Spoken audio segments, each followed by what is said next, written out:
Mary Jane Fonder was a devoted member of her small-town church. That was the center of her life. And she was eager to help the other members of her community.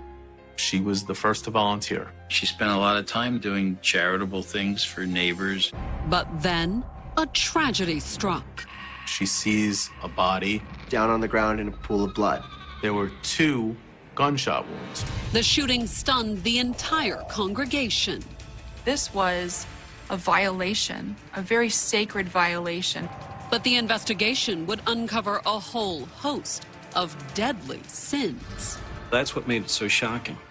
There was lust. He said, this is very inappropriate. I'm your pastor. We can't do this. There was envy. They would go out to dinner together, but they would not think of asking me alone.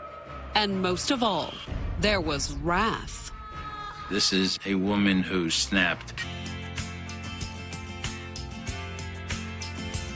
January 23, 2008, Springfield Township, Pennsylvania.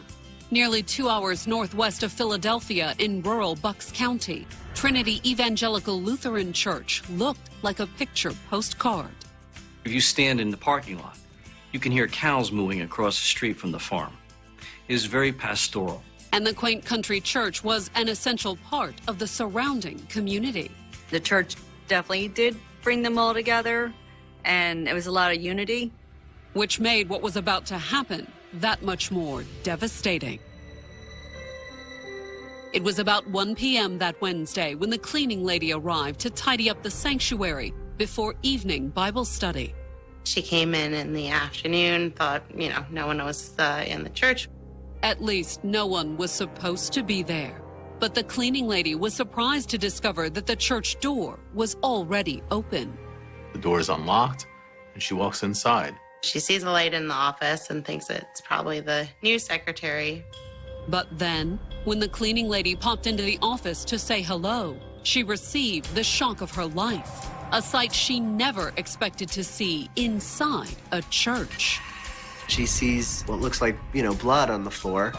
And moving closer, she found the source of the blood, a woman sprawled behind the desk, bleeding from what appeared to be a gunshot wound. She's like, oh my God. Panicked, the woman grabbed the cordless phone off the pastor's desk, ran out into the parking lot, and frantically dialed 911. She believes someone's been killed in the church. Just who the victim was, the cleaning lady couldn't say. She hadn't seen the woman's face. In fact, she said she'd been too afraid to look. She thinks maybe the killer could still be in there. Township police were on the scene within minutes and found no sign of the killer. In fact, they discovered that the victim wasn't dead. Despite the fact that she had been shot in the head, the woman still had a faint pulse. Maybe there's a chance, that she could be saved.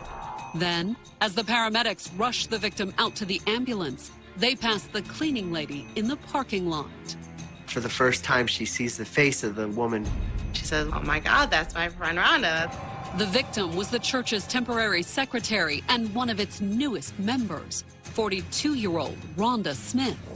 But the key to unraveling the mystery behind the shooting would be one of Trinity Evangelical Lutheran's oldest and most active members, 65-year-old Mary Jane Fonder.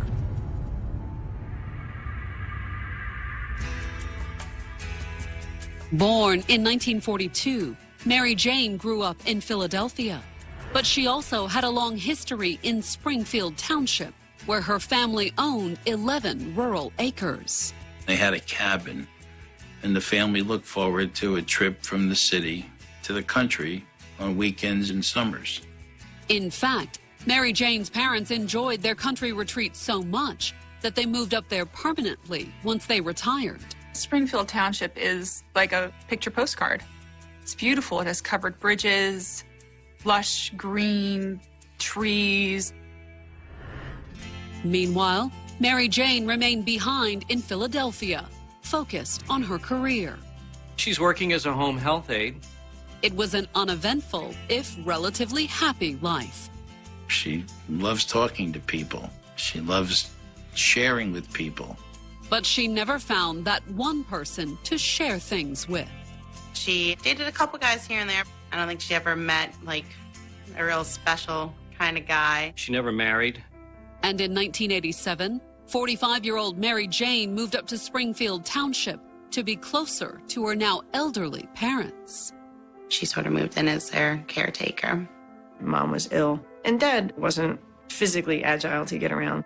And when her mother died in 1992, Mary Jane devoted her attention to her father. And her father was in his late 70s and in poor health. He had never gotten over really the death of his wife. He became more and more irritable, start wandering, like, sort of away from the house.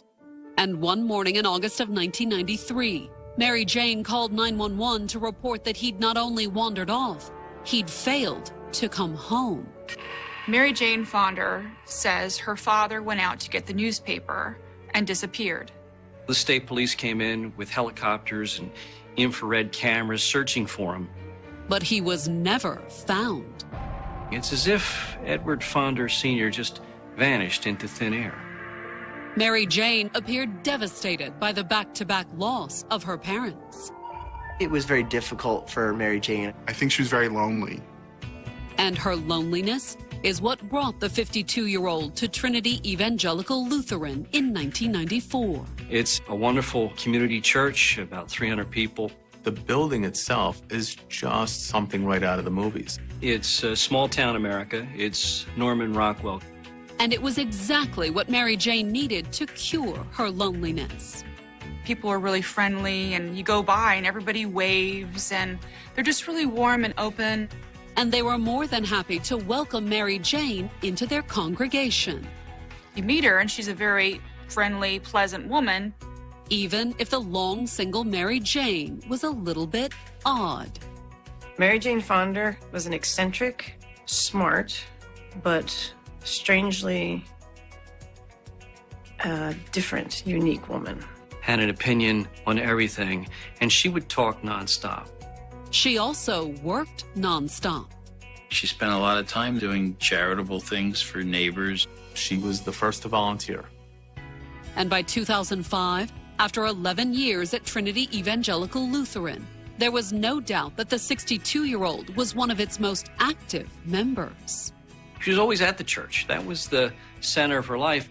And in 2005, Mary Jane's life and her church were about to make a big change.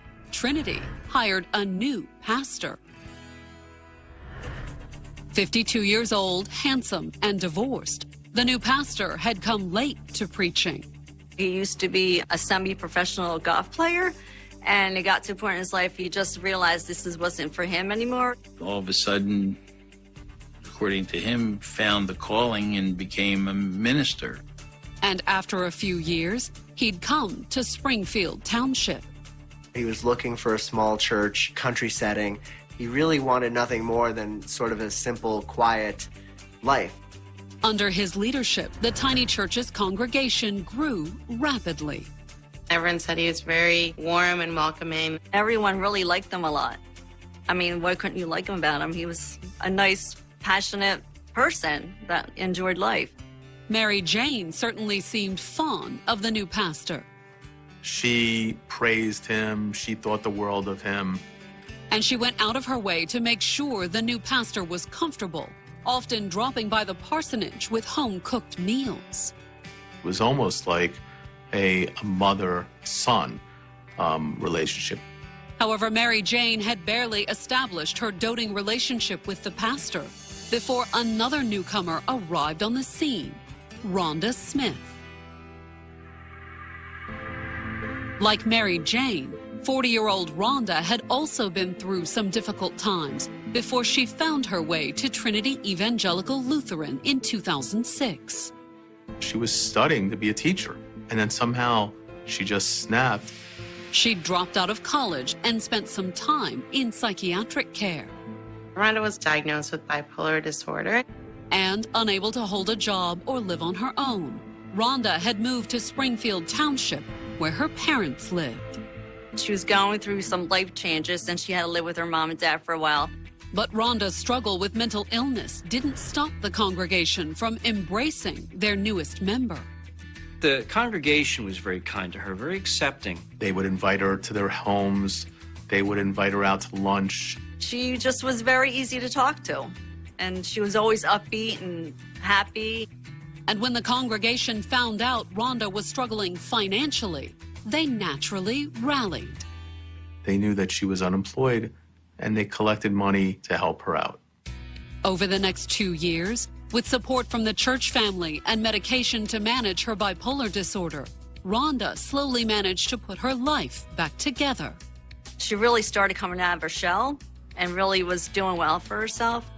She got a small apartment, and at the end of 2007, the pastor even gave her a temporary job as the church secretary. He asked her if she would be willing to work in the office, and Rhonda Smith was thrilled with the opportunity. So thrilled, overwhelmed even, that on January 13th, 2008, she thanked the entire congregation for their kindness and support. Rhonda stands up at Sunday service and says, "Oh, thank you all so much for helping me. You guys are like family." When Rhonda stood up and thanked everybody, there were tears in people's eyes. And there would be more tears just 10 days later, when Rhonda was found sprawled on the floor in the church she had loved so much, bleeding from a gunshot wound.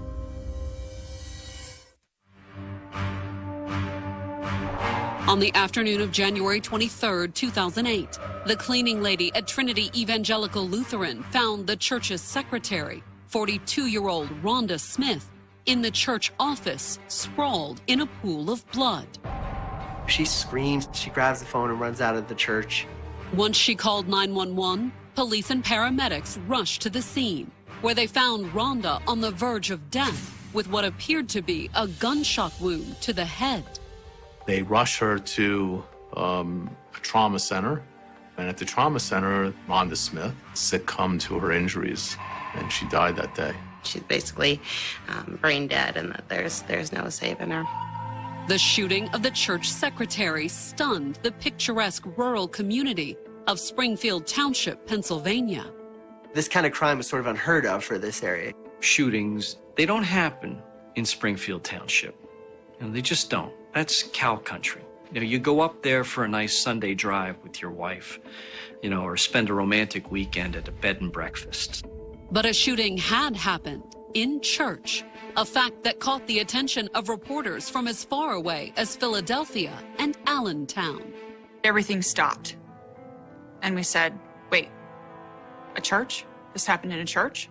Anyone killed in Springfield, that would be a news story, but certainly anyone found in the church, it was a very big deal. It's such a horrifying thing. But was it a crime?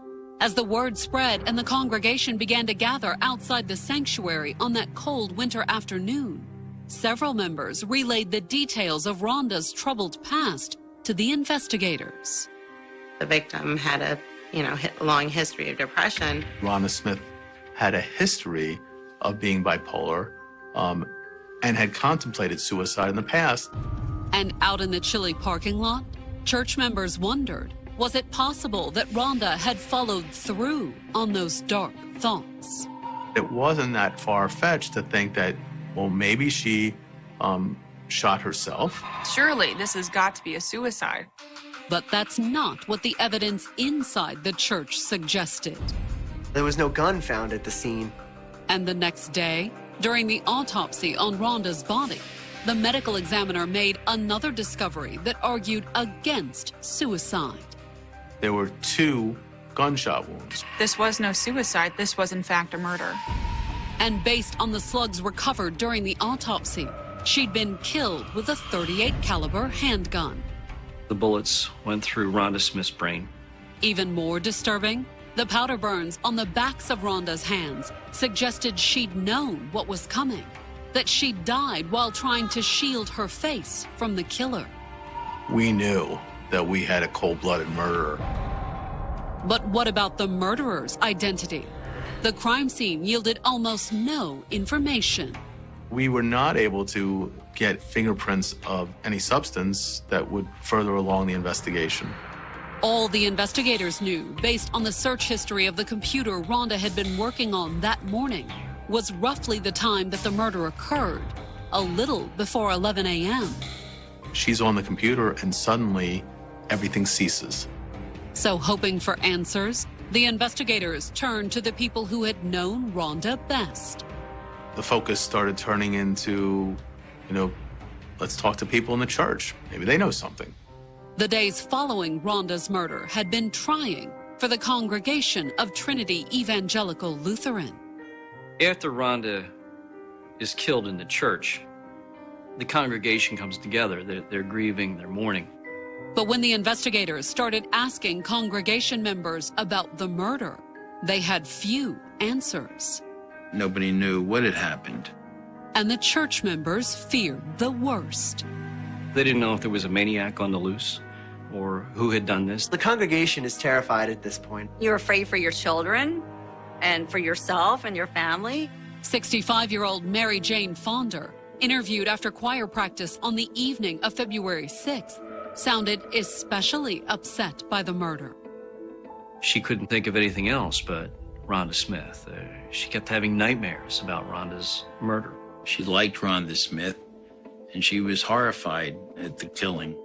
She also told the investigators that she would always remember exactly where she'd been when she first heard the news that Rhonda was dead.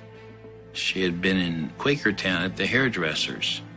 And like most people, when the investigators asked Mary Jane if she had any idea who might have murdered Rhonda, she said no. Rhonda Smith was an amazing, beautiful person. She was a sweet soul. Most of the rest of the congregation told similar stories to the investigators. And many were especially saddened by the fact that Rhonda had died, just as things finally appeared to be going her way. She was just about at the point where she was getting it together and was finally going to be able to have some happiness. In fact, several members of the congregation mentioned that Rhonda had recently started dating again, although a few added a detail that immediately caught the investigators' attention. She had been seeing several men, including some married men. Was it possible that Rhonda's personal life had provided the killer's motive? We didn't know if it was a lover of Rhonda's. Was it a jealous wife? Could have been any of them that killed Rhonda that day. It was the investigators' first promising lead. The police were looking into Rhonda Smith's background, boyfriends, ex-boyfriends. But when the investigators tracked down Rhonda's boyfriends, their promising lead quickly turned into a dead end. They had alibis, but they didn't really have any motive to kill her. Detectives were very frustrated. Police were really, I think, spinning their wheels a little bit on trying to figure out who'd done it. But even as the investigators were struggling, the congregation and all of Springfield Township were beginning to lose patience. They have no evidence, no motive, and no suspect. It frightens this little town. For a community in which everybody feels safe and secure, suddenly they're thrust into a horrifying situation with, for lack of a better word, a killer on the loose. Desperate for a lead, the investigators went back to the pastor and made one last attempt to uncover something at the church. They were like, is there anything that you can think of that could maybe help us find a lead into who did this, no matter how trivial it might seem to you? And that's when a strange thing occurred. They found Pastor Streets really reluctant to talk about it. Was it simply a reluctance to speak ill of anyone in his congregation? This guy, the pastor, he doesn't want to talk about anybody. He loves them all. Or, as the investigators suspected, was there more to it than that? They knew something was going on, and they pushed him a little bit. And after a little pushing, the pastor admitted that there was someone who came to mind. He told the police there was this woman who he thought was acting a little bit off. A woman had been acting strangely. And according to the pastor, this woman was, just like Rhonda, a devoted member of the church congregation. Mary Jane Fonder.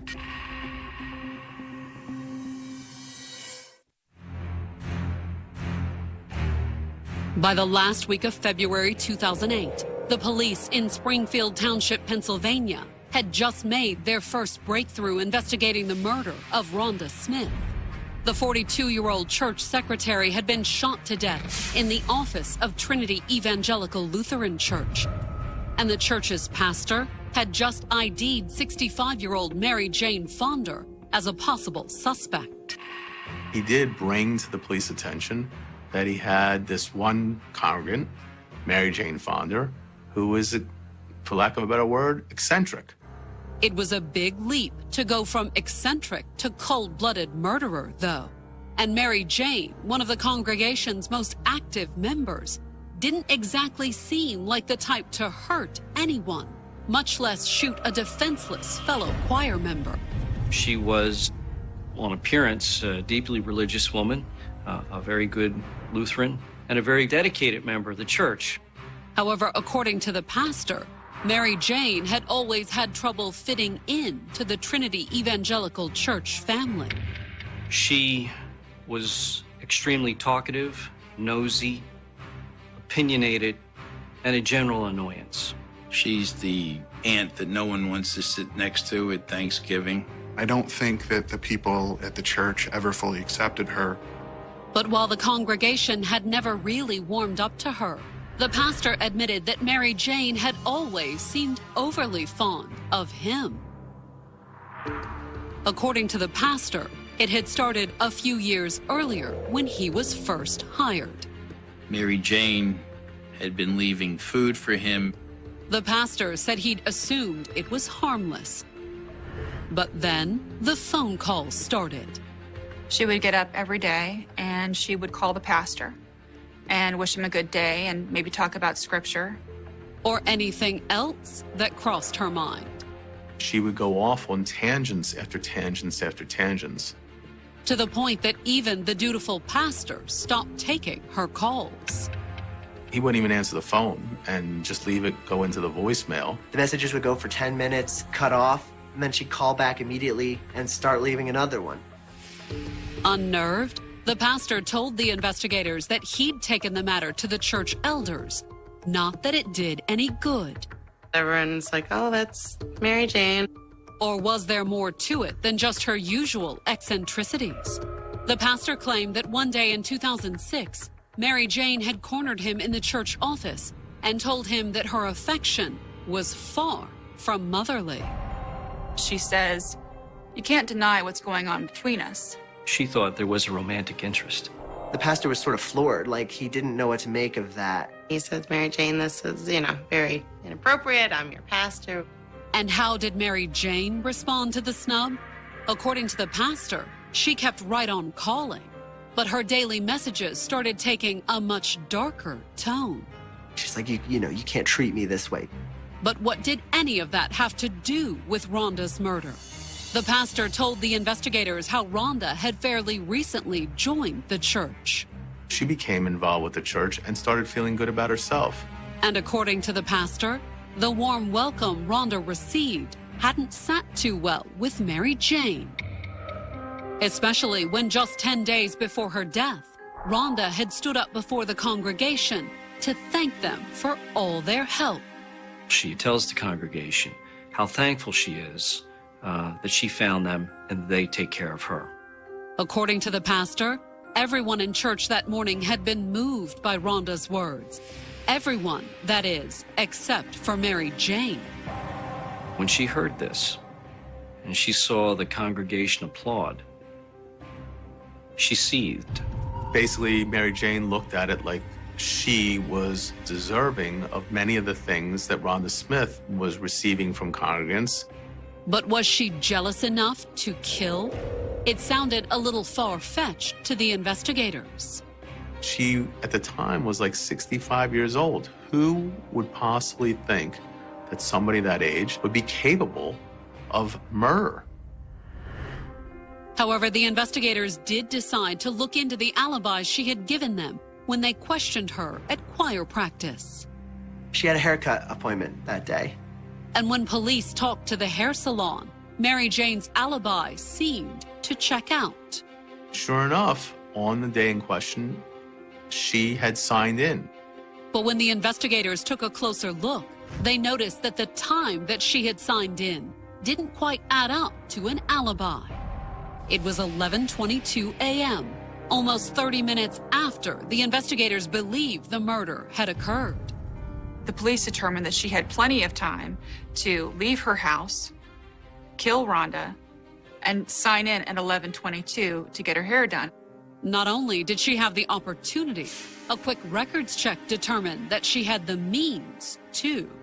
Sure enough, she had registered a gun.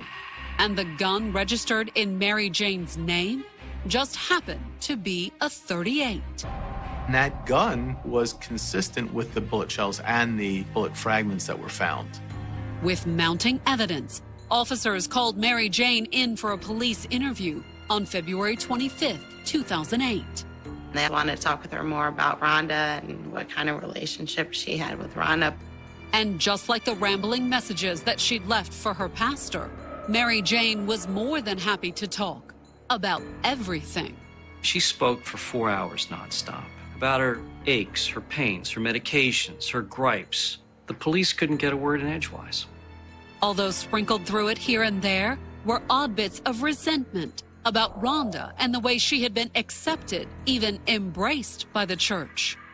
She was so convinced that she was being excluded and that Rhonda was being included. They would go out to dinner together, but they would not think of asking me alone. People were plotting against her. They were leaving her out of parties. And they certainly hadn't done anything to help her, like they'd been happy to do for Rhonda. The church itself had a fundraiser for Rhonda. Mary Jane has always struggled to pay her bills too, but no one's ever at the church did a collection for her. However, according to Mary Jane, all those things paled in comparison to one unforgivable sin. In her mind, Rhonda had gotten the attention of Pastor Shreves that she never got it. In fact, Mary Jane insinuated he'd done more than just give Rhonda a job as church secretary. You think Rhonda was having a relationship with the pastor? It could be anybody's supposition. Mary Jane became convinced that Rhonda was having an affair with the pastor. And considering what they'd already heard about Mary Jane's unrequited love for the pastor, the investigators were pretty sure that hadn't gone over too well with Mary Jane either. She viewed Rhonda as a threat. One the investigators were convinced Mary Jane had decided to eliminate. Who did this to Rhonda? They just come right out and accuse her. Mary Jane firmly denied the allegation. I didn't do it to her. Okay. She was furious that the police would suspect that she would do such a thing. Try to make me confess to killing somebody, which I did not. I did not do a thing to Rhonda. And we could go on and on forever. You seem to feel that you have some information or some kind of a case. When the investigators asked her about the .38 caliber handgun that was registered in her name, Mary Jane denied having it, too. The last time I fired a gun was in 1994. And according to Mary Jane, the experience had prompted her to get rid of it. It scared her, and she didn't want to have it anymore. She told them she drove over to Lake Nakamixon and she threw the gun into the lake. And then, with that explanation, Mary Jane told police that she was finished talking. She says, I want a lawyer, and that was the end of the interview. Not that it mattered much to the investigators. By the time Mary Jane asked for a lawyer, they were convinced they'd found Rhonda's killer. When you can shut up Mary Jane Fonda, something's going on. But could they convince a jury? The investigators needed more evidence, and they might not have gotten it if not for an unsolicited call 1 month later, on March 29th. The caller was a local man who said he and his son had been fishing on Lake Nakamixon, the same lake Mary Jane said she tossed her gun into some 14 years earlier. A little boy sort of wanders off on his own while his father's fishing, and he sees something, shiny in the lake. And the father said that when he went to check on the boy, his son was holding a loaded gun. His father is shocked, and they turn it over to police. It was a .38 revolver with a serial number the investigators were already familiar with. That was Mary Jane Fonder's gun. And when the crime lab compared that gun to the bullet fragments recovered during Rhonda's autopsy, the ballistics matched. On April 1st, 2008, a warrant was sworn out for Mary Jane's arrest, and the authorities knew just where to find her. Police go to the church, and she's placed under arrest.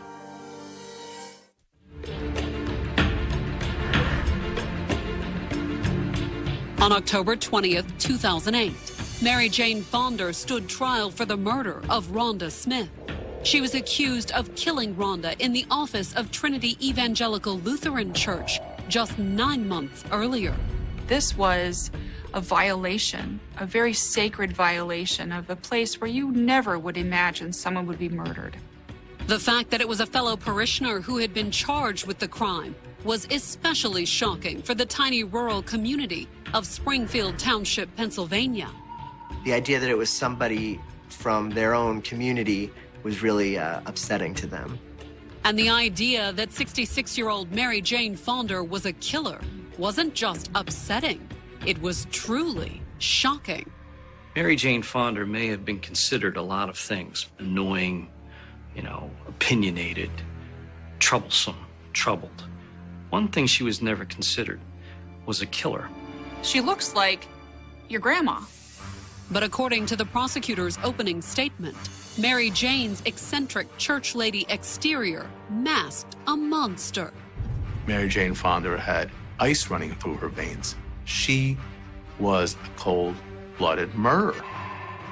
One with a considerable axe to grind, the prosecutors claimed. Mary Jane Fonder tried to fit into this little church. And no matter what she tried, it just didn't work.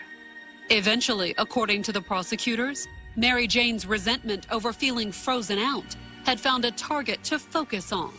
Rhonda, the newcomer to Trinity who received the warm welcome Mary Jane always craved. She felt that Rhonda had gotten the kind of acceptance and friendship from the church that she herself had never received.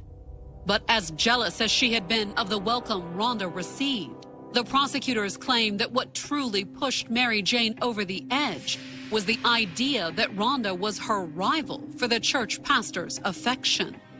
She really believed that. She really believed that the pastor, had a love interest. There was nothing going on between Mary Jane and the pastor, but in her head, she thought that. And that's the spark that sets the fuse. And the prosecutors claimed that on January 23rd, 2008, Mary Jane had decided to eliminate her rival once and for all. Prosecution's theory is that this is a woman who snapped. She decided she was going to end this problem in her life and put a bullet into Rhonda Smith's brain. And then she had her hair done. She was a cold-blooded killer that could shoot someone and walk away. Rhonda Smith was left there to suffer and to die. To back up their theory, the prosecutors called numerous members of the church to the stand, including the pastor, whose testimony elicited a stunned reaction from Mary Jane. The pastor says that he had no romantic interest in her, and she gasps. And when the pastor explained how he was the one who first pointed the investigators in Mary Jane's direction, she got very angry about the fact that he turned on her. Mary Jane just can't believe that her sweet pastor had been cooperating with the police and telling them all about, her crazy phone messages and her crazy groceries. Why would he do this to me? I thought he had feelings for me. The pastor wasn't the only one who betrayed Mary Jane, though. Prosecutors claimed a crucial piece of evidence had come from Mary Jane herself. Mary Jane Fonder, when she was arrested, had a day planner on her. And guess what she had written on January 23rd? 2 words: Rhonda murdered. Many people thought that was sort of like a to-do list. Partly because of what appeared immediately below the note about Rhonda. She wrote down the hairdresser appointment. The entry in her day planner wasn't the primary physical evidence connecting Mary Jane to the crime, though. Instead, it was the murder weapon, the gun Mary Jane claimed she'd gotten rid of 14 years earlier. Mary Jane told them that she had thrown the gun away into a lake. But when a firearms expert took the stand for the prosecution, he said Mary Jane's story was an obvious lie.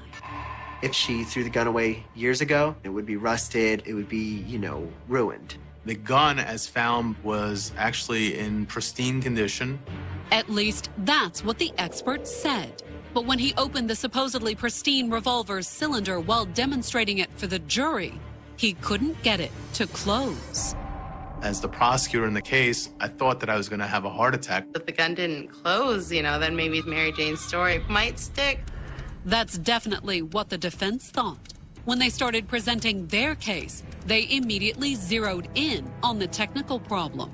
The defense saw it as a real victory. And the defense claimed that without the murder weapon, the prosecution had no physical evidence connecting Mary Jane to the crime. They didn't have our client's fingerprints on anything. Nor, in the defense's opinion, was the supposed hole in Mary Jane's alibi anywhere near as damning as the prosecutors made it out to be. Even under the prosecution's theory, it was a very tight window in which things had to occur. A window the 65-year-old Mary Jane would have a hard time managing, according to the defense. Mary Jane had major physical problems, so for her to be hurrying up steps and sprinting along in this very short timeline made no sense. And Mary Jane's planner. And the prosecution played it up as though she had it on her list. Go to the grocery store, buy milk, kill Rhonda. But the defense said that in reality, Mary Jane was just recording what had happened after the fact. It was an important date, and it was such an upsetting occasion. So if Mary Jane hadn't murdered Rhonda, who had? The defense didn't really offer any theories. The defense was that the real killer is on the loose. Not that the crowd in the courtroom really expected the defense to point the finger at anyone else. Instead, they were waiting to hear from Mary Jane. The real question was Mary Jane Fonda going to take the witness stand? And based on Mary Jane's behavior throughout the trial. All I can say is I'm innocent and I didn't do it. Most people expected it. She was very talkative to the press as she was taken in and out of the courtroom. She always had something to say. And she mostly said that she was innocent. She's saying, I'm being unfairly prosecuted. It wasn't me. I'm a victim. I'm a victim just like Rhonda. It was incredible. But would she make those claims from the witness stand? When the moment came, the defense wrapped its case without putting Mary Jane on the stand. We didn't want to take the chance that the jury might see her as some deranged individual.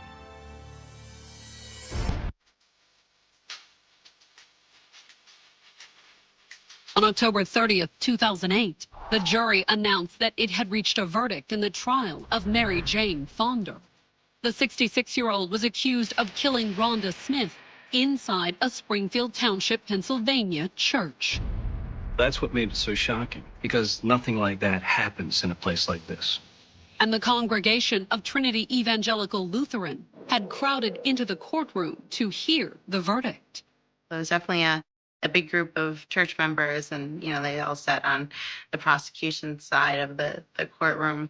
But would the verdict be the one they wanted to hear? It had taken the jury nearly 6 hours to reach it. People started to get worried. Even the prosecution at some point thought, is this not as slam dunk as I thought it was? And the members of Mary Jane's congregation were especially worried about an acquittal. I remember one of them saying to me, what do we do if they find her not guilty? Will she be back at church next Sunday? The answer all depended on the jury's decision. They returned a verdict of guilty of first-degree murder. And that was when Mary Jane, who declined to take the stand in her own defense, finally broke her silence. She says there were 2 murders. Rhonda Smith and me in this courtroom. I'm being murdered. It's very melodramatic, but it was very Mary Jane.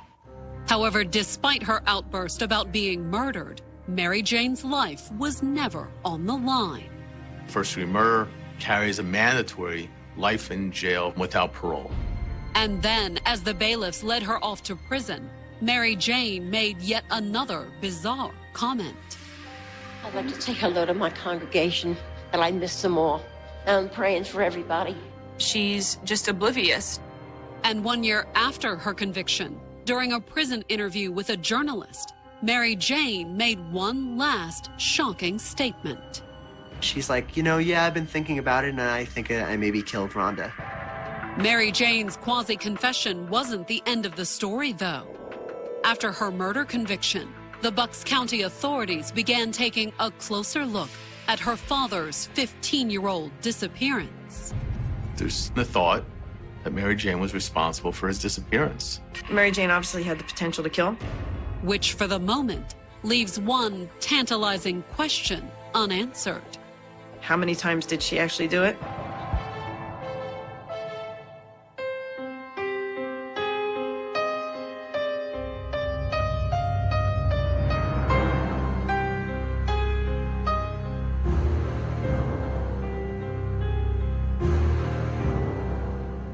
When homicide investigators arrive at a crime scene, they usually begin with something tangible. A body, a weapon, a trail of blood, fingerprints left on a door handle, fibers caught beneath a victim's fingernails. Even the smallest fragment of physical evidence can become the first thread that, when carefully followed, leads investigators toward the truth. But every so often, a case emerges that strips away nearly every certainty on which a criminal investigation normally depends. There is no body to examine, no confirmed crime scene, no eyewitness describing what happened, no forensic evidence proving exactly when or even whether a murder occurred. Instead, there's only a person who simply disappears, leaving behind unanswered questions that grow heavier with every passing day. The case of Garina Piscaglia belongs to that rare and unsettling category of criminal investigations. It is a story in which the greatest piece of evidence is not what investigators found, but what they never did. It is a story where silence became evidence, absence became suspicious, and thousands of digital records eventually carried more weight than any physical object recovered from the ground. On the first day of May in 2014, Garina Piscaglia walked away from her home in the small mountain community of Sierra Felo, a quiet settlement within the municipality of Badia Tedalda in central Italy. According to the known facts, she told her family that she was going out for a short time. Witnesses later reported seeing her walking toward the local parish house. After that moment, she vanished. She did not return home that evening. She never contacted her family in a way investigators could verify as genuine. She did not take luggage with her. She did not carry significant amounts of money. She left without a passport. Most importantly, she disappeared from the life of the son she had devoted herself to caring for, a disabled child whose daily needs had long shaped her own routine. At first glance, some investigators considered a familiar possibility. Adults sometimes leave voluntarily. People facing personal difficulties occasionally choose to disappear from their previous lives. When the first text messages were sent from Garina's mobile phone after her disappearance, that theory seemed, at least briefly, to gain support. The messages suggested that she had left willingly, that she had gone away with a Moroccan man, and that no one should search for her. To anyone reading those words without further context, the explanation appeared straightforward. A woman had decided to leave, and she wanted to be left alone. Yet criminal investigations rarely depend upon first impressions. Experienced investigators understand that every explanation must survive careful examination. Every statement must be measured against known facts. Every assumption must withstand evidence. As detectives began looking more closely at those messages, small inconsistencies started to emerge. The wording seemed unusual. The writing style did not resemble Garina's known manner of communication. Linguistic characteristics reportedly differed from the way she typically expressed herself. More striking still, specialists identified grammatical patterns that resembled the Italian writing style of another person who would soon become central to the investigation. Then came an apparently minor mistake that would dramatically alter the direction of the case. One of the messages was reportedly sent to another priest known to Padre Graziano, a connection investigators believed Garina herself would have had no reason to make. That single error raised a disturbing possibility. What if Garina had not written those messages at all? What if the phone that appeared to speak in her voice was actually in someone else's hands? From that moment forward, what had begun as a missing person inquiry slowly transformed into something far more serious. The investigation no longer focused solely on where Garina had gone. Instead, detectives began asking whether she had ever left voluntarily in the first place. As they examined phone records, witness statements, and months of communications preceding her disappearance, another picture gradually emerged. Investigators uncovered evidence showing an extensive relationship between Garina Piscaglia and Padre Graziano, the Congolese priest formerly known as Gradian Alabi Cambeo, who had arrived at the local parish the previous year. According to the later investigation, the two had exchanged more than 4,000 phone calls and text messages over many months. Witnesses described frequent contact between them. Evidence suggested that Garina had developed deep emotional feelings for the priest. Some communications reportedly indicated that she hoped they might eventually live together. Prosecutors would later argue that this relationship, kept hidden from public view, created tensions that ultimately became the motive behind her disappearance. Yet even as suspicion shifted, one enormous obstacle remained. Investigators still had no body. Search teams combed forests. Dogs searched difficult terrain. Helicopters surveyed the landscape from above. Divers examined locations where remains might have been concealed. Volunteers joined the effort. Despite years of searching, Garina Piscaglia was never found. Her disappearance left behind an extraordinary legal and investigative challenge. How do prosecutors prove murder when they cannot establish the location of the victim's remains? How does a court distinguish between a voluntary disappearance and a carefully concealed homicide when a central piece of physical evidence is missing? Those questions would eventually move beyond police files and into Italian courtrooms, where judges would be asked to weigh an unusual collection of evidence. There would be no forensic examination of a body, no DNA linking a suspect to human remains, no eyewitness describing a killing.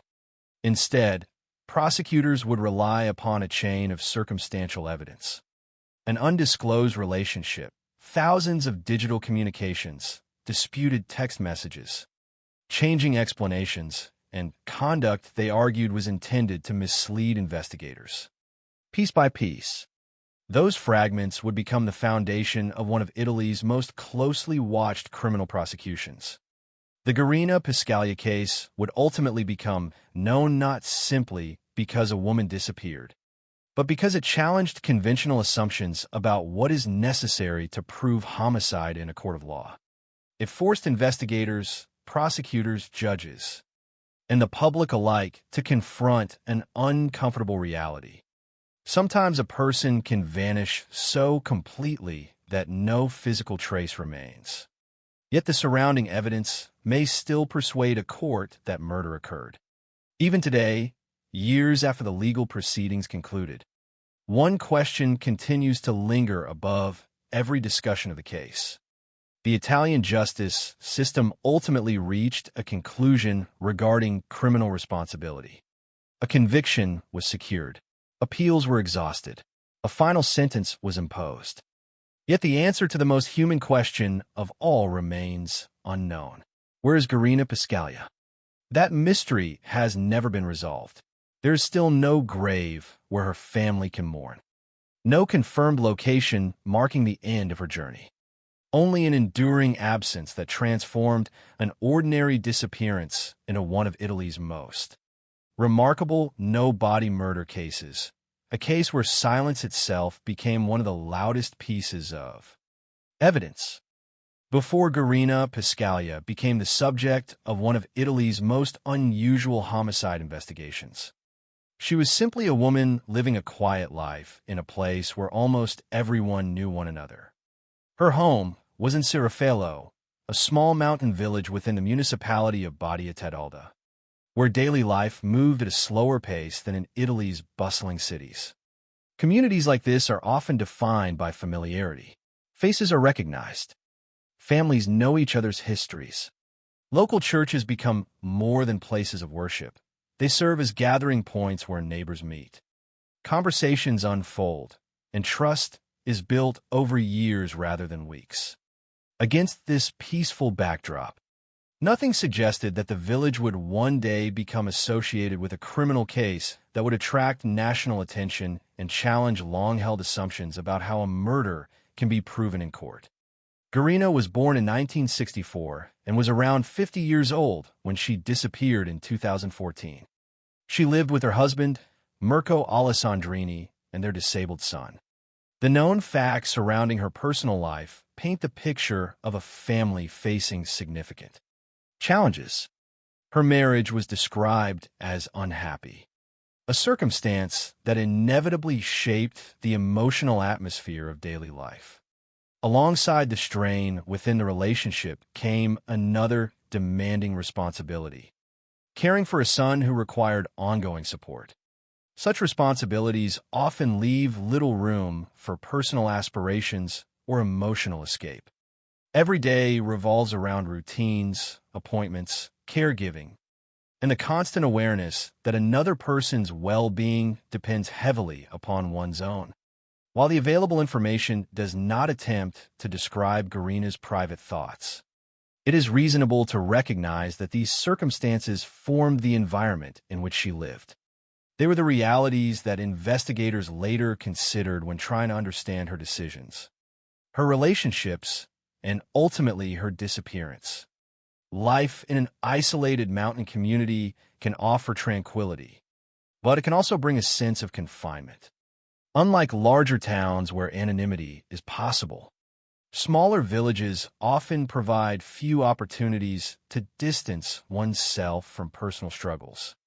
Social circles overlap. Personal matters become widely known.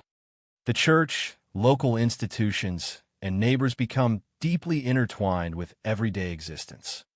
It was within this environment that an important new figure entered the community.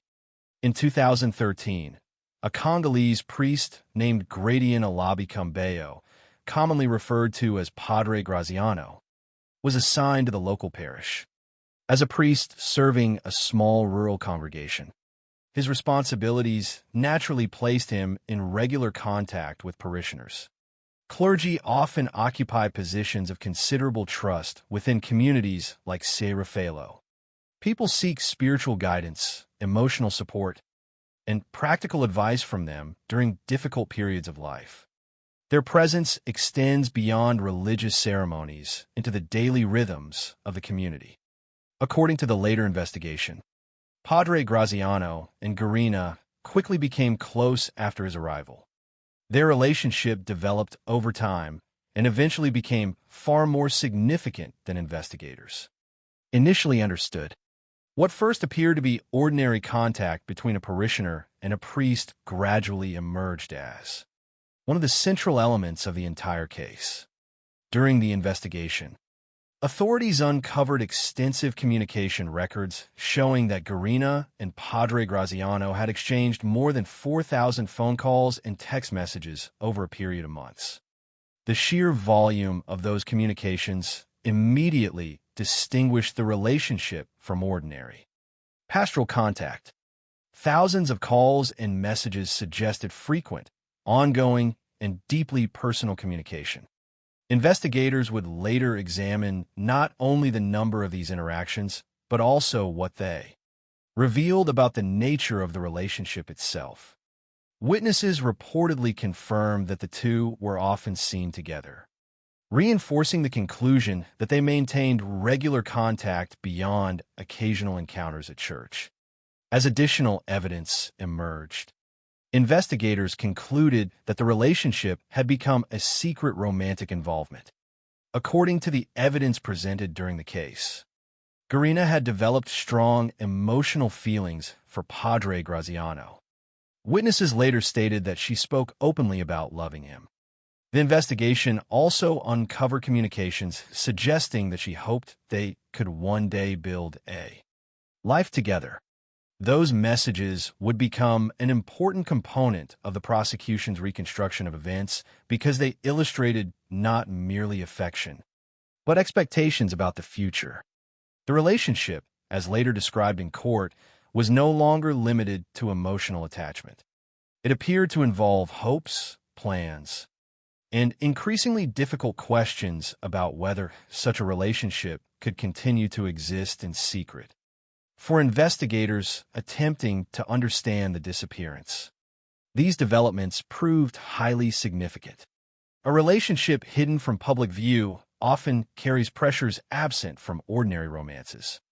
In this case, the circumstances were particularly sensitive because one of the individuals involved was a Catholic priest serving an active parish. The available evidence presented during the proceedings suggested that Garina increasingly wanted clarity about their future together. According to the prosecution's reconstruction, she was placing growing pressure on Padre Graziano to choose between maintaining the relationship and continuing his religious vocation. Whether such expectations could realistically have been fulfilled is a separate question, but the communications uncovered by investigators suggested that the relationship had reached a point where difficult decisions could no longer be postponed indefinitely. These conclusions did not emerge immediately after Garina disappeared. Rather, they developed gradually as investigators analyzed phone records, collected witness testimony, and reconstructed months of interaction leading up to May 2014. Looking backward, the extensive communication between the two individuals appeared impossible to ignore. What had once been private conversations became pieces of evidence. What had once been routine phone calls became entries in investigative timelines. Every text message acquired new significance because it helped establish the pattern of their relationship before Garina vanished. One detail included in the investigation deserves careful treatment because it remained disputed. Throughout the proceedings, some witnesses reportedly claimed that Garina had hinted she might be pregnant. However, this assertion was never confirmed and remained a matter of controversy rather than established fact. It did not become a proven element of the case, and no definitive evidence established that such a pregnancy existed. Nevertheless, investigators acknowledged that the claim formed part of the broader context considered during the inquiry because prosecutors believed it could have affected the dynamics of the relationship if it were true. Distinguishing confirmed facts from unverified claims is essential in a case built largely upon circumstantial evidence. And this particular allegation remained unproven despite the attention it received. As investigators reconstructed Garina's life before her disappearance, another aspect became increasingly important: her connection to her disabled son. The available facts consistently indicate that she remained devoted to caring for him. This reality would later play a major role in evaluating one of the earliest theories surrounding the case: that she had voluntarily abandoned her previous life. The idea that she would leave behind her family without preparing financially, without taking travel documents, and without making arrangements for a son who depended upon her raised serious questions as investigators examined the evidence more closely. Her responsibilities at home became part of the larger picture that challenged the initial assumption of voluntary disappearance. Yet none of these observations alone established that a crime had occurred. At this stage of the story, they merely outlined the circumstances surrounding Garina's life during the months leading up to May 2014. She was a woman living in an isolated community, facing difficulties within her marriage, caring for a disabled child, and maintaining a secret relationship with a priest who had arrived only a year earlier. Hidden beneath the ordinary rhythms of village life, emotional tensions appeared to be building. Thousands of calls and messages documented an increasingly significant relationship. Witnesses later described affection and future hopes. Prosecutors would eventually argue that these circumstances created the foundation for everything that followed. But none of that was visible to the people around them at the time. To neighbors, May 1st, 2014 began like any other day. No one could have known that before the day ended, Garina Piscaglia would vanish without leaving a confirmed trace behind, and that her disappearance would become the beginning of one of the most remarkable no-body murder cases in modern Italian criminal history. May 1st, 2014 began without any indication that it would become the final confirmed day in the life of Garina Piscaglia. In a quiet community like San Raffaello, holidays and ordinary mornings often blended into the familiar rhythm of village life. Families followed routines that had changed little over the years. Neighbors crossed paths along narrow roads, and the local parish remained one of the central points of daily activity. Nothing in the publicly known facts suggests that the morning itself appeared unusual. There were no reports of public arguments, no signs of panic, and no immediate indication that the day would end with one of Italy's most enduring mysteries. For Garina, however, it would become the point at which every confirmed fact about her life suddenly stopped. According to the established timeline, Garina told her family that she was going out for a short time. It was not presented as a permanent departure or an unexpected journey. There was no indication that she intended to leave her home forever. She did not tell her husband that she was beginning a new life elsewhere, nor did she announce plans to disappear. From everything investigators were later able to establish, her departure appeared temporary. It was the kind of ordinary explanation that rarely attracts attention because people leave their homes every day expecting to return within hours. Witnesses later reported seeing Garina walking toward the parish house. This sighting would become critically important because it represented the final confirmed observation of her movements. After that moment, the trail effectively ended. No verified witness ever reported seeing her alive again. No confirmed surveillance footage documented where she went next. No reliable evidence established that she traveled to another town, boarded transportation, or crossed a national border. The certainty that had existed only moments earlier dissolved into uncertainty. From an investigative standpoint, this final sighting became the last fixed point in an otherwise incomplete timeline. As the hours passed, Garina failed to return home. At first, delays of this kind do not always signal a crime. Adults occasionally arrive home later than expected. Unexpected conversations, errands, or personal matters can easily extend an outing. Yet as more time passed without any confirmed contact, concern naturally grew. Family members expected her return, particularly because her daily responsibilities made prolonged absences unusual. Among those responsibilities was the care of her disabled son, whose needs had long been an integral part of her everyday life. Investigators would later regard this aspect of her life as particularly significant when evaluating competing explanations for her disappearance. As authorities gathered information during the early stages of the inquiry, another series of facts attracted attention.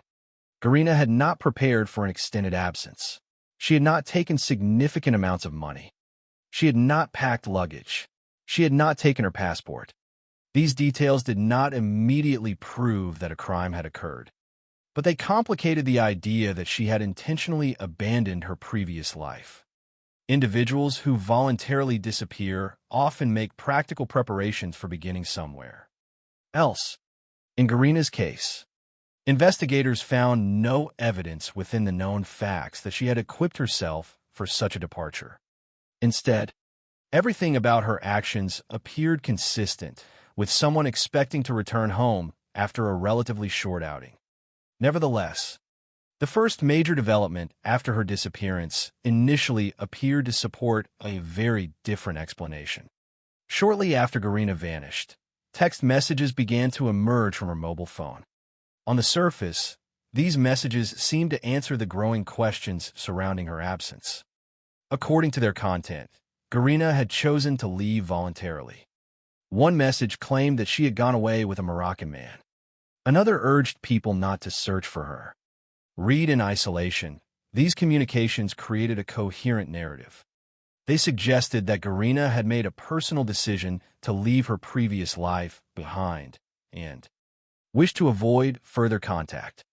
For investigators faced with a missing adult, voluntary disappearance remained a legitimate possibility, and these messages naturally influenced the early direction of the inquiry.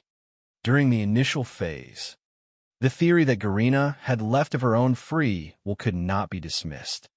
Adults possess the legal right to disappear if they choose, provided no crime has occurred. Without evidence of violence or coercion, investigators had to consider every reasonable explanation.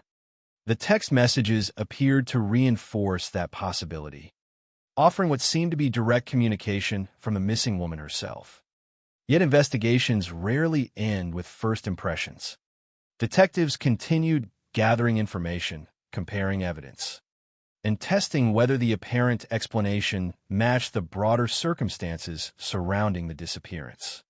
It was during this closer examination that the certainty created by those messages began to weaken. Specialists analyzing the communications reportedly noticed that the language differed from Garina's usual style. The wording did not resemble the manner in which she was known to write. Investigators also observed grammatical characteristics that reportedly aligned more closely with the Italian writing habits of Padre Graziano than with Garina herself. None of these observations alone could conclusively establish who authored the messages. Linguistic analysis, by its nature, is one element among many in a broader investigation. Even so, these discrepancies prompted detectives to ask an increasingly important question. Were the messages genuinely written by Garina, or had someone else composed them after her disappearance? That question became even more significant when investigators identified what they believed was a critical mistake. One of the messages had reportedly been sent to another priest known only to Padre Graziano. According to investigators, this recipient made little sense if Garina herself had been writing independently after voluntarily leaving home. Instead, prosecutors would later argue that the message suggested someone familiar with Padre Graziano's personal contacts had possession of Garina's phone after she disappeared. Whether viewed individually or collectively, these inconsistencies steadily eroded the credibility of the voluntary disappearance theory. The mobile phone, initially appearing to support one explanation, now seemed capable of supporting the opposite.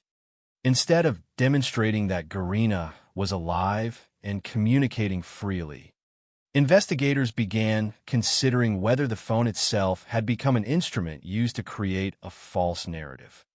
As attention shifted away from the messages themselves, detectives broadened their examination of Garina's life before May 1st. They reconstructed her recent activities, reviewed communication records, and sought to understand the relationships that defined the months leading up to her disappearance. It was during this process that investigators uncovered the extraordinary volume of contact between Garina and Padre Graziano. More than 4,000 calls and text messages documented months of communication. Witnesses confirmed that the two met frequently. Additional testimony indicated that Garina had spoken about loving the priest, while communications reportedly reflected hopes that they might one day live together. These discoveries transformed the investigation. The relationship, previously hidden from public view, suddenly became impossible to separate from the disappearance itself. Investigators no longer viewed May 1st as an isolated event. Instead, they began examining it as the possible conclusion of a relationship that had grown increasingly complicated over time. According to the prosecution's later reconstruction, Garina had been placing increasing pressure on Padre Graziano to choose between continuing their relationship and maintaining his role within the church. Prosecutors argued that this evolving situation provided the context in which the disappearance should be understood. It is important, however, to distinguish carefully between established facts and prosecutorial theory. The existence of extensive communications, frequent meetings, and evidence of an intimate relationship formed part of the factual record presented during the proceedings. The interpretation of those facts as establishing motive belonged to the prosecution's case, later accepted by the courts. During the investigation itself, detectives were still assembling individual pieces of information without yet possessing the complete picture. As suspicion increasingly focused on the relationship, search efforts continued across the surrounding region. Investigators were confronted with the most troubling feature of the case. Garina herself remained missing.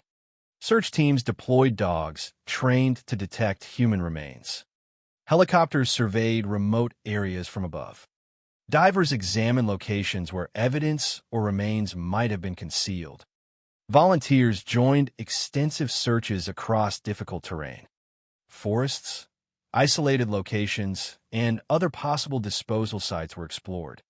Despite these sustained efforts, nothing definitively established Garina's whereabouts. No body was recovered. No confirmed burial site was identified. No physical evidence resolved what had happened after the final witness saw her walking toward the parish house. As days became weeks, and weeks gradually turned into months, the disappearance evolved into something far more unsettling than a missing person case. Every unsuccessful search deepened the mystery. Every unanswered question intensified public interest. The absence of physical evidence did not end the investigation. Instead, it forced detectives to rely increasingly upon reconstruction rather than recovery. The story they sought to understand would not be built around a discovered crime scene, but around timelines, communications, witness observations, and the behavior of those connected to Garina before and after she vanished. By the end of this stage of the investigation, one fact remained unchanged despite months of effort. Garina Piscaglia had left home expecting, by every outward indication, to return. She was last seen walking toward the parish house. After that, she disappeared completely. The phone messages that initially suggested a voluntary departure had become objects of suspicion, rather than reassurance. Investigators had uncovered a secret relationship supported by thousands of communications. While repeated searches failed to locate even the smallest confirmed trace of the missing woman, the case had reached a turning point. What began as an inquiry into a disappearance was steadily becoming an investigation into a suspected homicide, one unlike almost any other, because the most important witness, the victim herself, had simply vanished without a trace. As the investigation into Garina Piscaglia's disappearance progressed, detectives found themselves confronting a case unlike the majority of missing person inquiries. In many investigations, evidence gradually accumulates around a physical location. A body may eventually be discovered. Forensic examinations identify injuries. DNA establishes identities. Crime scene analysts reconstruct the final moments before death. None of those investigative advantages existed here. Days passed without the discovery of a crime scene. Weeks passed without any trace of Garina herself. Months later, investigators were still searching for answers while lacking the single piece of evidence that normally anchors a homicide investigation: the victim's body. This absence did not end the inquiry. Instead, It forced investigators to build their understanding of the case by carefully reconstructing everything that could still be documented. Movements, communications, witness observations, digital records, and the behavior of those closest to Garina before and after she disappeared. The earliest stage of the investigation remained centered on the possibility that Garina had chosen to leave voluntarily. From a law enforcement perspective, this was a reasonable hypothesis that required examination rather than immediate rejection. Adults sometimes disappear intentionally. Personal difficulties, family tensions, emotional relationships, or a desire to begin a different life can all lead individuals to leave without informing relatives. The text messages sent from Garina's phone shortly after her disappearance initially appeared consistent with such a scenario. They claimed that she had left with a Moroccan man and instructed others not to search for her. If accepted at face value, these messages offered a straightforward explanation that required no assumption of violence. However, experienced investigators are trained to verify rather than simply accept apparent explanations. Every claim must be tested against objective evidence. As detectives compared the content of the messages with everything else they knew about Garina's circumstances, the voluntary disappearance theory became increasingly difficult to sustain. One of the first issues concerned the practical realities surrounding her departure. Investigators established that Garina had not taken significant amounts of money with her. She had not packed luggage. She had not brought her passport. There was no evidence that she had prepared for an extended journey or relocation. While none of these facts alone excluded voluntary disappearance, together they raised important questions. Leaving one's previous life behind generally requires planning. Yet the available evidence suggested the opposite. Garina had left home as though she intended to return. Equally significant was her family situation. Investigators knew that Garina cared for her disabled son, whose daily needs required constant attention. This responsibility became an important consideration during the inquiry. Detectives questioned whether it was consistent with everything known about Garina that she would suddenly abandon her son without explanation, preparation, or any confirmed attempt to ensure his future care. Again, this observation did not conclusively prove that she had become the victim of a crime, but it weakened the initial theory that she had willingly disappeared to begin a new life elsewhere. Attention, therefore, shifted toward the digital evidence left behind. Mobile phones often preserve an extraordinary record of modern relationships. Calls establish frequency of contact. Messages reveal communication patterns, even when investigators cannot reconstruct every conversation. They can often identify who communicated, how often, and during which periods. In Garina's case, this digital trail proved remarkably extensive. Investigators discovered that Garina and Padre Graziano had exchanged more than 4,000 phone calls and text messages over a period of months. The sheer number immediately distinguished the relationship from ordinary social or pastoral contact. Rather than isolated conversations, investigators found evidence of sustained, regular communication that continued over a long period. This discovery fundamentally changed the direction of the investigation. Detectives no longer viewed Padre Graziano merely as someone acquainted with Garina through the parish. Instead, he became one of the individuals most closely connected to her during the months preceding her disappearance. Investigators began reconstructing not only the frequency of their communication, but also its significance. Witnesses reportedly confirmed that Garina and the priest met regularly. Others stated that Garina had spoken about loving him.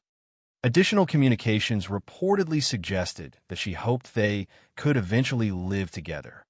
None of these facts alone established criminal responsibility.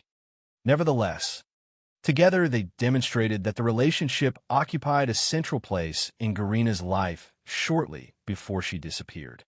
The investigation therefore expanded beyond establishing where Garina had gone and increasingly focused on understanding the dynamics of that relationship. At the same time, investigators returned to the text messages that had initially appeared to support voluntary disappearance. Specialists examined the language itself. According to the investigation, the style differed noticeably from Garina's known way of writing. Linguistic characteristics reportedly resembled the Italian writing habits of Padre Graziano more closely than Garina's own communication style. Language analysis alone could not determine authorship with absolute certainty, but it represented another inconsistency that required explanation. The messages no longer appeared as reliable evidence that Garina remained alive after leaving home. Instead, investigators began considering whether they had been written specifically to create the impression that she had disappeared voluntarily. One particular mistake reportedly strengthened this suspicion. Among the messages sent after Garina vanished was one addressed to another priest known to Padre Graziano. Investigators considered this recipient highly unusual. According to the prosecution's later argument, Garina herself would have had little reason to send such a message, whereas someone familiar with Padre Graziano's personal relationships might. This detail became one of the investigation's most significant turning points. Rather than demonstrating Garina's independence after leaving, the message appeared to suggest that another individual may have possessed her phone following her disappearance. Although no single element definitively established this conclusion, the accumulation of inconsistencies steadily undermined the credibility of the original runaway theory. As detectives assembled these findings, prosecutors gradually developed what would later become the central theory presented in court. According to the prosecution, the relationship between Garina and Padre Graziano had evolved into a source of increasing pressure. Evidence reportedly showed that Garina hoped for a future together and had begun urging the priest to choose between maintaining their relationship and continuing his religious vocation. Prosecutors argued that this growing conflict supplied a possible motive for murder. They further maintained that Padre Graziano feared exposure of the relationship, the destruction of his religious career, and a broader scandal such revelations could create for the church. During the investigation, another claim emerged through witness testimony. Some witnesses reportedly stated that Garina had hinted she might be pregnant. This allegation attracted considerable attention because, if true, investigators believed it could have intensified existing tensions within the relationship. However, the claim was never confirmed. No conclusive evidence established that Garina was pregnant, and the matter remained disputed throughout the proceedings. For that reason, investigators treated it as an allegation rather than an established fact. Distinguishing confirmed evidence from unverified claims remained especially important in a case that already depended heavily upon circumstantial proof. While investigators analyzed communications and witness testimony, search operations continued across the surrounding countryside. The absence of Garina's body remained the greatest challenge confronting the inquiry. Search dogs were deployed repeatedly. Helicopters examined remote terrain from above. Divers investigated locations where remains might have been concealed. Numerous volunteers participated in systematic searches. Investigators explored forests, considered the possibility that a body had been hidden in a well, and examined other potential disposal sites. Despite these extensive efforts, none of the searches produced the result everyone sought. Garina's body was never located. Without remains, investigators could not determine the precise cause of death. They could not perform a forensic examination. They could not identify injuries or recover physical evidence that normally accompanies homicide investigations. Instead, every unsuccessful search increased the importance of the remaining evidence. Detectives therefore continued strengthening the investigative timeline by comparing each available piece of information against the others. The relationship between Garina and Padre Graziano, once viewed in isolation, now had to be considered alongside the final confirmed sighting of Garina walking toward the parish house. The disappearance itself, the suspicious text messages, the unusual linguistic characteristics within those messages, the mistaken recipient connected to Padre Graziano, the thousands of calls and messages exchanged before May 2014, the witness testimony describing the relationship, and the practical realities surrounding Garina's failure to prepare for a voluntary departure. Individually, many of these facts could potentially have innocent explanations. Collectively, investigators believed they formed a coherent pattern. This cumulative approach ultimately became the defining feature of the case. Prosecutors did not rely upon a single decisive piece of evidence because none existed. Instead, they argued that every established fact reinforced the others. Each inconsistency weakened alternative explanations. Each documented communication strengthened the significance of the relationship. Each failed search emphasized that Garina had not simply been misplaced, but had disappeared completely. Investigators also considered what they believed were attempts to mislead the inquiry. According to the prosecution, the disputed text messages did not merely provide false information. They represented deliberate efforts to encourage investigators to pursue the wrong explanation. Prosecutors further argued that Padre Graziano changed his explanations during the investigation, and they presented these changing statements as additional evidence supporting their theory that he had attempted to divert suspicion. These alleged efforts to mislead investigators became another important component of the broader circumstantial case. By the time the investigation reached its later stages, detectives had accepted a difficult reality. It was entirely possible that Garina's body would never be found. If the case were to proceed, it would have to do so without the physical evidence typically expected in a murder prosecution, rather than waiting indefinitely for the discovery of remains. Prosecutors concluded that the accumulated circumstantial evidence was sufficiently strong to present before a court.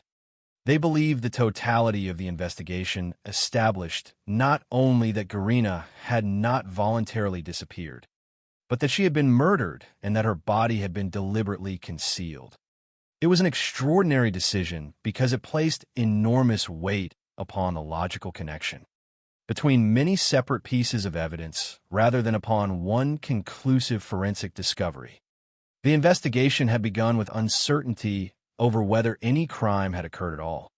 It ended with prosecutors convinced that they had reconstructed the essential truth despite never recovering the victim. What remained was the final and perhaps most difficult stage of the entire process: convincing a court that a homicide had occurred beyond a reasonable doubt when the victim herself had never been found. By the time the investigation into Garina Piscaglia's disappearance reached the courtroom, prosecutors faced one of the most difficult challenges in criminal law. Homicide trials are typically built upon physical evidence. A victim's body allows forensic specialists to determine the cause of death, estimate the time of death, document injuries, recover biological evidence, and reconstruct the circumstances surrounding the crime. In this case, none of those advantages existed. Garina had disappeared without leaving behind a confirmed crime scene. Years of searching had failed to locate her remains. Investigators had recovered no murder weapon. There was no DNA proving that a homicide had taken place. No eyewitness came forward claiming to have seen an act of violence. The prosecution therefore entered court carrying an unusual burden. They were not simply required to identify the person responsible for a killing. They first had to persuade the court that a killing had in fact occurred, despite the complete absence of the victim's body.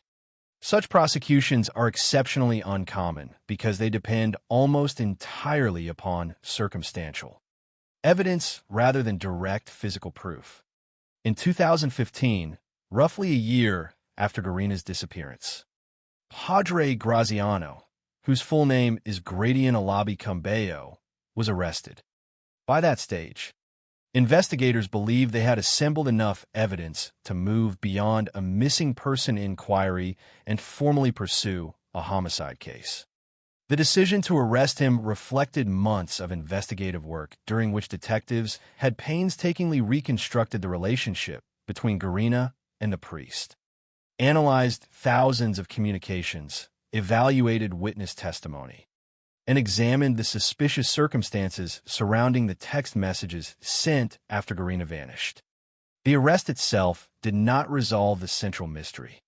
Garina remained missing, and no physical evidence had emerged to answer the most fundamental questions about what had happened on May 1st, 2014. Instead, the case entered a new phase, one in which judges rather than investigators would determine whether the accumulated evidence met the demanding legal standard required for a murder conviction. From the outset, the prosecution acknowledged the extraordinary nature of the case. They did not claim to possess direct proof of the killing. They had no body to present before the court. They could not introduce forensic testimony identifying fatal injuries or the manner of death. Instead, prosecutors argued that the strength of the case lay not in any single piece of evidence, but in the logical connection between numerous independent facts that, when considered together, pointed toward one conclusion. At the heart of their presentation stood the secret relationship between Garina and Padre Graziano. Evidence gathered during the investigation demonstrated that the two had exchanged more than 4,000 phone calls and text messages over many months. Witnesses had described frequent contact between them. Testimony indicated that Garina had spoken openly about loving the priest. Investigators had also uncovered communications suggesting that she hoped they might eventually live together. These facts formed the foundation upon which prosecutors built their theory of motive. According to the prosecution, the relationship had reached a point where increasing pressure surrounded its future. They argued that Garina wanted Padre Graziano to make a choice between continuing the relationship and maintaining his position within the church. Prosecutors maintained that the priest feared the consequences if the relationship became public. Exposure, they argued, could end his religious career and create a scandal affecting both his personal reputation and the institution he served. This alleged fear became the motive presented by the prosecution. It is important to recognize the distinction between proven facts and prosecutorial interpretation. The existence of extensive communication and a secret relationship formed part of the evidentiary record. The conclusion that these circumstances supplied a motive for murder represented the prosecution's interpretation of those facts, an interpretation ultimately accepted by the courts. Prosecutors also revisited the disputed text messages sent from Garina's mobile phone after her disappearance.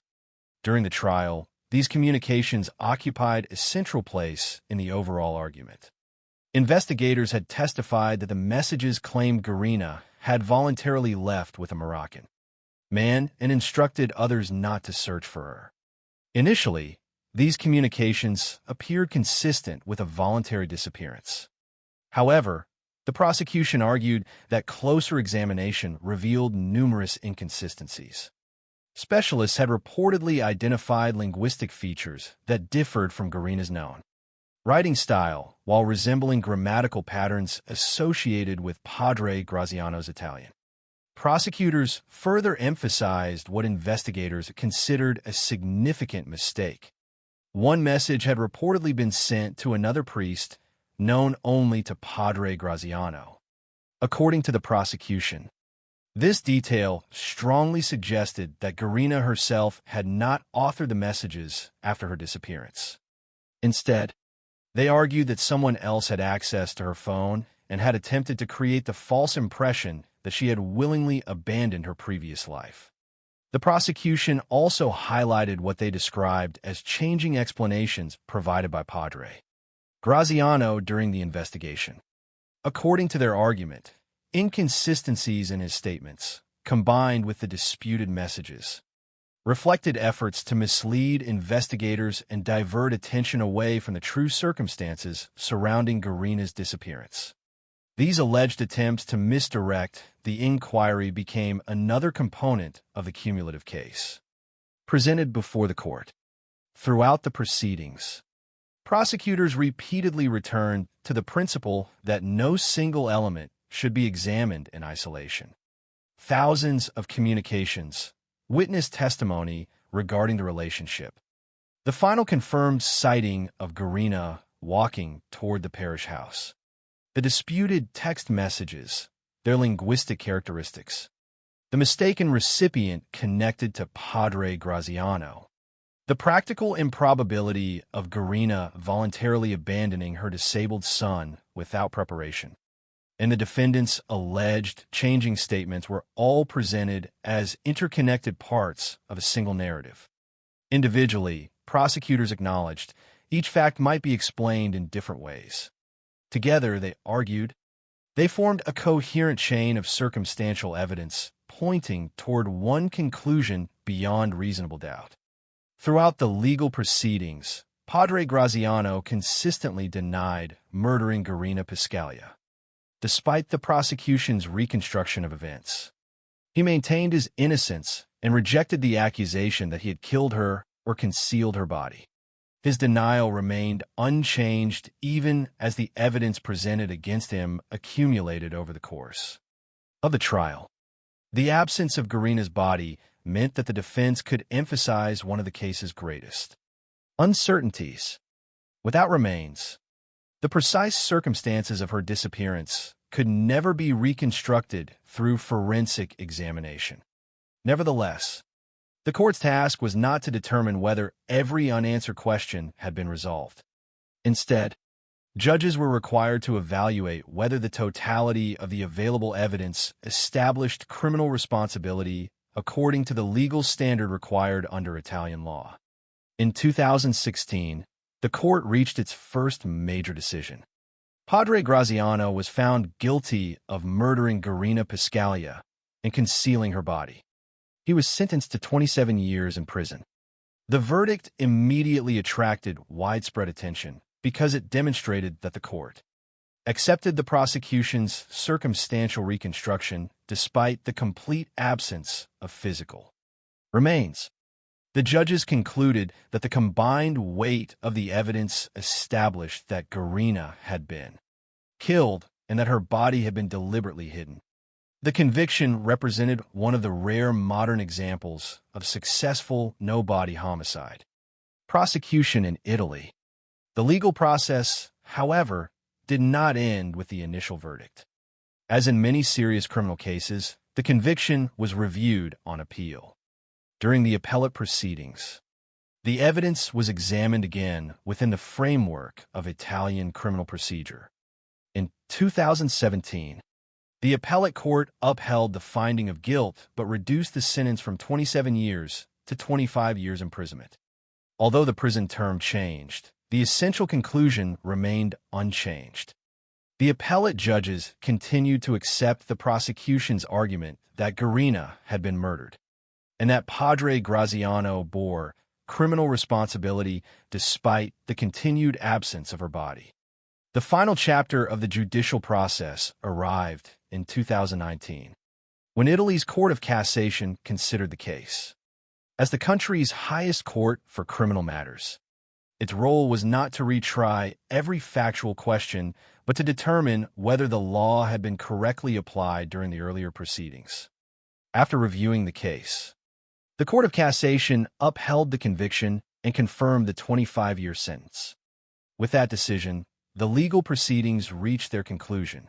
The judgment became final. From the perspective of the Italian justice system, the question of criminal responsibility had been resolved. Yet even as the courts reached legal certainty, another form of uncertainty remained untouched. The conviction answered who the courts concluded was responsible for Garina's disappearance and death. It did not answer where Garina was. Despite years of investigation, extensive searches, multiple judicial proceedings, and a final conviction, her body was never recovered. No confirmed burial site was identified. No location was revealed where her remains could be found. Padre Graziano continued to deny the murder and never disclosed any information concerning the whereabouts of Garina's body. Consequently, the most personal question facing Garina's family remained unanswered even after the legal process had concluded. The courtroom had delivered its verdict, but it could not restore what had been lost. The judges determined that the chain of circumstantial evidence was sufficiently complete to establish guilt beyond reasonable doubt, making the Garina Piscaglia case one of Italy's most significant examples of a murder conviction secured without the recovery of the victim's body. At the same time, the absence that had defined the investigation from its earliest days continued to define its legacy. Justice, in a legal sense, had reached its conclusion. The mystery of Garina's final resting place had not. The legal conclusion of the Garina Piscaglia case brought an end to one chapter of the investigation, but it did not erase the uncertainty that had surrounded her disappearance from the very beginning. A verdict had been reached. A sentence had been imposed. The Italian justice system had determined that Gradiano Labi Cumbeo, known as Padre Graziano, was responsible for Garina's murder and the concealment of her body. Yet for the people who loved Garina, especially her family, the most painful question remained unanswered. They still did not know where she was. They still had no place where they could stand, remember her, and say goodbye. They had a legal conclusion, but they did not have the physical certainty that often allows families of homicide victims to begin the process of mourning. For more than a decade, Garina Piscaglia remained absent not only from her family's daily life, but also from the landscape around them. There was no grave bearing her name, no confirmed location marking the end of her journey, no recovered remains that could provide the final answers that families so often seek after a loved one is taken away. This absence became one of the defining characteristics of the case. The story of Garina was not only about a disappearance. It was also about the emotional weight carried by those left behind when a person vanishes and never returns. From the beginning, investigators had struggled with the same fundamental obstacle: the missing body. The lack of remains affected every stage of the case. It shaped the investigation, influenced the courtroom strategy, and continued to define public discussion even after the conviction became final. In many homicide cases, the discovery of a victim's body represents a crucial turning point. It confirms that a person has died. It allows experts to examine what happened. It gives families a physical place connected to their loss. In Garina's case, none of those things occurred. The searches continued for years, but despite the efforts of investigators, search dogs, helicopters, divers, and volunteers, no trace of her remains was found. The unanswered question of where Garina was hidden remained a mystery that the conviction did not solve.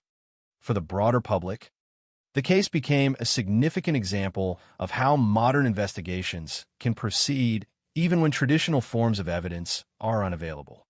The Garina Piscaglia investigation demonstrated the increasing importance of digital evidence in contemporary criminal cases. In earlier generations, investigators often depended heavily on physical objects recovered from a crime scene. Today, phones, messages, and communication records can preserve detailed information about relationships, movements, and interactions. In this case, thousands of calls and text messages between Garina and Padre Graziano became one of the central elements examined by investigators and later by the courts. The digital record helped reveal the nature of their relationship and provided a timeline of communication before Garina disappeared. It did not replace traditional evidence, but it became a critical part of the larger chain of circumstances considered by the justice system. The case also demonstrated the importance and the difficulty of circumstantial evidence. Many people associate criminal convictions with direct proof, a witness who saw a crime, a confession from the accused, or physical evidence directly connecting someone to an offense. Garina's case contained none of those elements. Instead, prosecutors presented a collection of individual facts that they argued could only be properly understood when viewed together. The relationship between Garina and Padre Graziano, the communication records, the disputed messages sent from her phone, the alleged inconsistencies in explanations, and the circumstances surrounding her disappearance all became pieces of a larger picture. The courts ultimately accepted that picture as sufficient to establish guilt.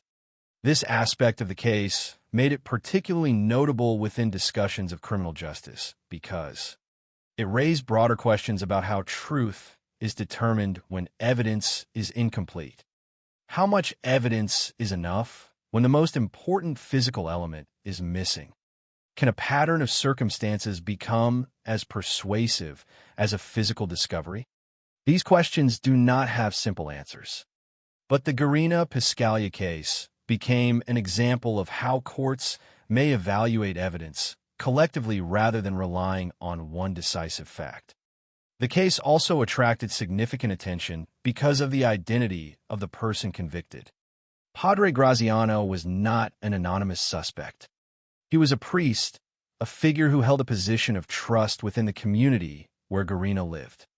The involvement of a member of the clergy added another layer of public attention and emotional complexity. The role of a priest within a small community is often associated with guidance, confidence, and moral responsibility. The fact that someone in such a position became the central figure in a murder investigation contributed greatly to the impact of the case in Italy. However, beyond the public discussion surrounding the accused, the heart of the story remained the woman who disappeared. Garina Piscaglia was not merely the subject of an investigation or a name in a court document. She was a mother, a wife, and a person whose absence changed the lives of those around her. Her disappearance left behind a family searching for answers and a community forced to confront a tragedy that began with an ordinary day and ended with a mystery lasting years. The attention given to the investigation, the trial, and the legal arguments often overshadowed the simple human reality at the center of the case. A woman went out one day and never came home. The passage of time brought legal developments but did not bring emotional closure. After years of uncertainty, Garina was eventually declared legally dead, allowing certain administrative matters to be addressed. Before that declaration, the absence of a confirmed death created practical difficulties for her family.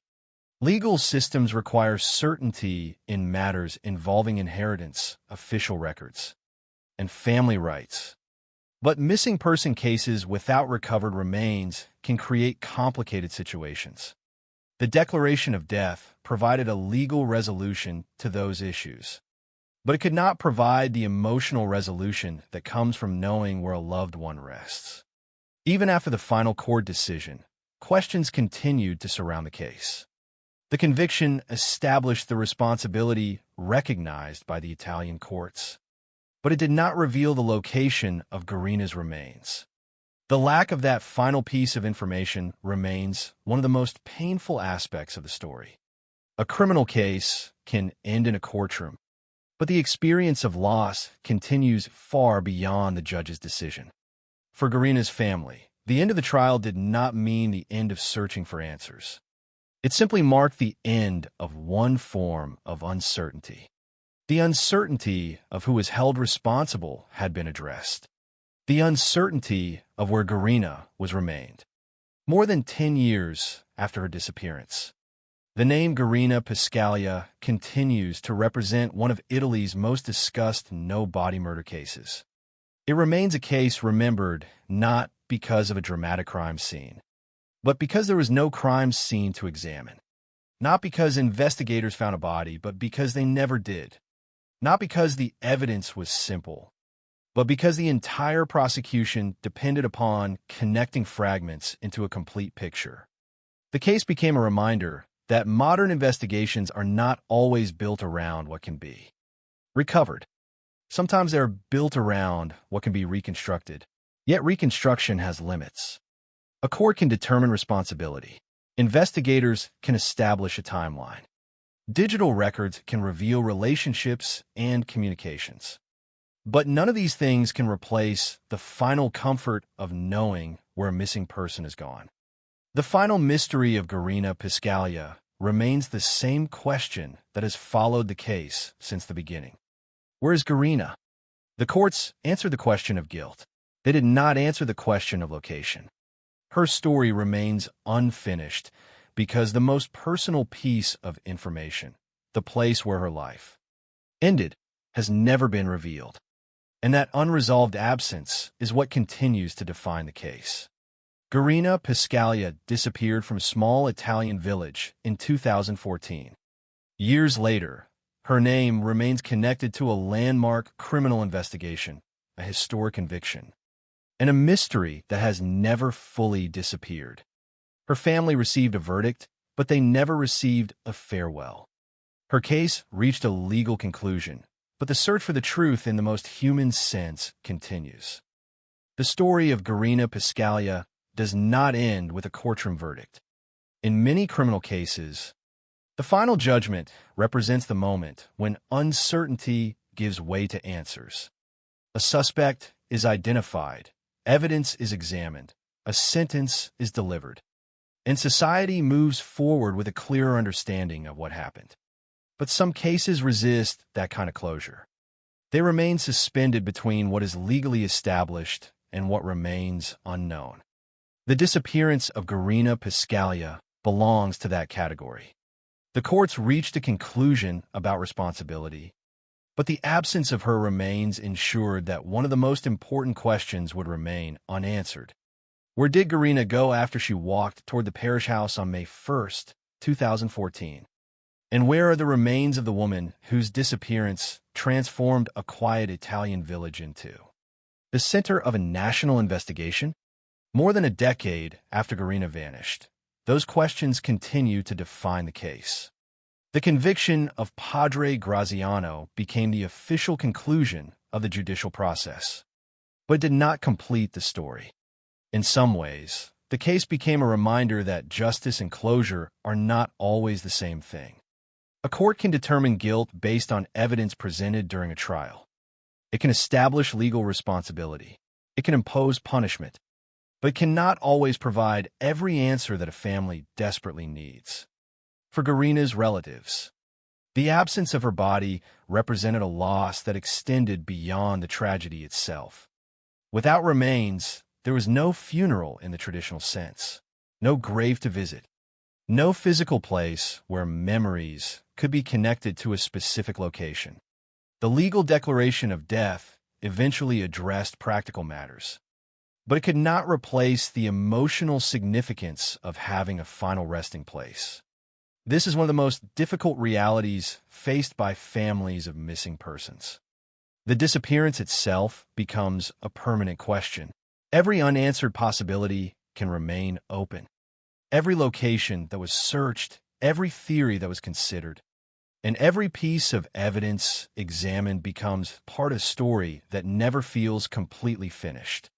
In Garina's case, the investigation became a long process of trying to reconstruct a reality that could not be physically recovered. The case also remains significant because of what it revealed about the changing nature of criminal investigations. The evidence that shaped the prosecution was not based on a single dramatic discovery. There is no hidden object that solved the case instantly.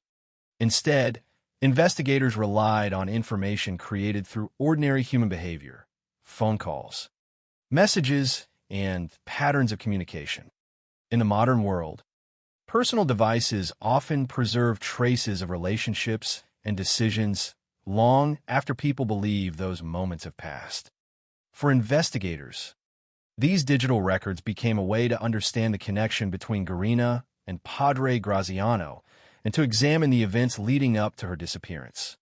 The thousands of communications exchanged between them became a central part of the prosecution's argument because they revealed the importance of the relationship in Garina's life before she vanished. The case also demonstrated the complexity of interpreting circumstantial evidence. Evidence does not always arrive in the form of a complete explanation. Sometimes it appears as a collection of separate details that only gain meaning when considered together. A message that seems ordinary in isolation may become significant when placed alongside other facts. A communication pattern may become more important when combined with witness testimony. A statement may be viewed differently when compared with other evidence. In the Garina Piscaglia case, prosecutors argued that each individual element supported the others and that the entire collection formed a consistent narrative. The courts ultimately accepted that argument, leading to the conviction that became final in 2019. Yet the same complexity that made the case legally possible also contributed to its lasting public discussion. Cases without a recovered body often remain subjects of debate because they force people to consider how certainty is created. Some questions remain even after a verdict has been reached. How should society understand a conviction built entirely on circumstances? How should families move forward when justice has been served but physical answers remain absent? These questions extend beyond one investigation. They reflect broader challenges within criminal justice systems around the world. The name Garina Piscaglia is now associated with one of Italy's most notable no-body murder cases. But the circumstances behind that label involve more than legal arguments and investigative methods. At its center was a woman whose disappearance affected everyone connected to her. Before becoming a case file, before becoming evidence in a courtroom, Garina was a person living an ordinary life in a small community. She had a family. She had responsibilities. She had relationships. She had hopes and struggles that existed long before investigators began reconstructing her final known movements. Remembering the human element is essential when discussing any true crime case. The focus should not only be placed on the accused, the investigation, or the legal outcome, but also on the person whose life was lost and whose absence created the entire chain of events. Garina's disappearance remains a reminder that behind every criminal case is an individual story. The details of an investigation may involve technology, legal procedures, and complex arguments. But the consequences are experienced by real people who must continue living after the cameras leave and the courtroom doors close. For the community of Sierra Felo, the case permanently changed the meaning of a place that had once been defined by ordinary routines and familiar faces. A small village became associated with a disappearance that attracted attention far beyond Italy. The parish, the surrounding landscape, and the roads where people once lived everyday lives became connected to a mystery that has never fully disappeared. The case brought national attention not because of a spectacular public crime, but because of the quiet and unsettling nature of what happened. A woman disappeared, and the physical evidence needed to explain her fate was never recovered. Padre Graziano remains convicted according to the final decision of the Italian courts. He has continued to deny involvement in Garina's death and has never revealed where her body might be found. That unresolved question remains the final chapter of the case. A legal judgment exists. A sentence exists, but the location of Garina's remains unknown. In the end, the Garina Piscaglia case represents both the power and the limitations of criminal investigation. It shows how evidence can emerge from unexpected sources and how investigators can build a case even when traditional proof is absent. It also shows that some mysteries cannot be completely solved through legal proceedings alone. A court can provide an answer to the question of responsibility. It cannot always provide an answer to the question of loss. The story of Garina Pascalia remains unfinished because one final truth has never been uncovered. Somewhere, there is still a missing piece of the story. Somewhere, there may still be information capable of giving her family the closure they have never received. Until that answer is found, Garina's name will remain connected not only to a historic Italian criminal case, but also to a lasting reminder of the human cost of unresolved disappearance. A woman left home on an ordinary day in 2014 and never returned. The courts later delivered their judgment. The investigation reached its conclusion, but the silence surrounding her final resting place remains. And that silence is the reason the case of Garina Pascalia continues to be remembered. The passage of time often changes the way a criminal case is remembered. In the immediate aftermath of a disappearance, attention is focused on urgency. Families wait for news. Investigators search for answers. Communities hope that a missing person will return. Every possibility remains open because nothing has yet been decided. But as months become years, the nature of the case changes. The search becomes a reconstruction of the past. The hope of a return slowly gives way to the need for understanding. The case of Garina Pascalia followed that painful path. What began as the disappearance of a woman from a small Italian village eventually became one of the country's most discussed examples of a murder conviction without the recovery of a victim's body. Yet behind the legal discussions and investigative analysis, the central reality remained unchanged. A woman disappeared, and the people who cared about her were left without the answers that would normally accompany such a tragedy. Garina's disappearance created a void that could not be filled by documents, court decisions, or investigative conclusions. The evidence examined by authorities could reconstruct parts of her life before May 1st, 2014. It could reveal patterns of communication. It could establish relationships. It could help explain why investigators believed a crime had occurred. But evidence could not replace the person who was missing. It could not provide the simple certainty of knowing where she was or what had happened to her after the last confirmed sighting. That distinction became one of the most powerful aspects of the case. The legal system answered one question: who was considered responsible? But another question remained outside the courtroom: where was Garina? This difference between legal resolution and personal closure is one of the reasons the case continued to attract attention long after the final judgment. The conviction of Padre Graziano represented the conclusion of a lengthy judicial process. The Italian courts examined the evidence and ultimately accepted the prosecution's argument that the combination of circumstances surrounding Garina's disappearance was sufficient to establish guilt. The final sentence of 25 years in prison marked the end of the legal battle. However, because Garina's remains were never found, the case retained an unresolved quality that many other homicide cases do not. In a traditional murder investigation, the discovery of remains often provides a final confirmation of what occurred. It allows investigators to move from uncertainty toward explanation. In Garina's case, the absence of that evidence meant that the investigation had to depend on reconstruction rather than discovery.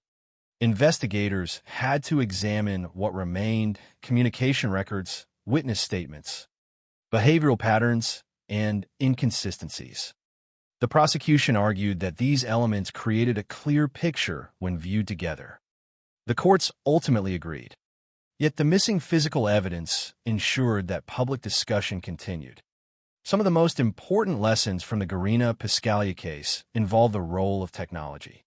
In modern investigations, the phone that belonged to Garina became one of the most important sources of information after her disappearance. The messages sent from the device initially appeared to support the idea that she had left voluntarily, but further examination changed their significance. Investigators questioned the language used in those messages, the writing style, and the unusual circumstances surrounding their delivery. A message that originally seemed to provide an explanation became a source of suspicion. This transformation illustrates how evidence can change meaning as new information becomes available. A single fact rarely exists independently. Investigators must understand not only what happened, but also whether the evidence fits naturally within the larger context of events. The thousands of calls and messages exchanged between Garina and Padre Graziano became another example of how digital information can reveal hidden aspects of personal relationships. Before the investigation, the full extent of their connection was not publicly known. The communication records provided investigators with a detailed picture of the relationship that had developed between them. According to the evidence presented during the case, this relationship became central to understanding the circumstances surrounding Garina's disappearance. It showed emotional involvement, frequent contact, and a level of connection that went beyond ordinary interaction between a parishioner and a priest. At the same time, the case demonstrated why investigators must carefully separate fact from assumption. The existence of a relationship was supported by evidence. The interpretation of that relationship as a motive for murder was part of the prosecution's argument. The claim that Garina may have been pregnant, mentioned by some witnesses, remained unconfirmed. This distinction is particularly important in a case where so much depended on interpretation. A responsible examination of true crime requires recognizing what is known, what is alleged, and what remains uncertain. The Garina Piscaglia case also highlighted the difficulties involved in investigating crimes where the victim cannot speak. In many criminal investigations, victims provide essential information about their final moments. Their words can reveal threats, conflicts, or circumstances that help explain what happened. Garina could not provide that testimony. Her voice was absent from the investigation except through the digital traces and communication she left behind. Investigators, therefore, had to reconstruct her final days without the most important source of information, Garina herself. This absence made every available piece of evidence more significant. It also made the case more emotionally difficult because the person at the center of the investigation could never provide her own account. The disappearance affected not only the investigation, but also the community surrounding her.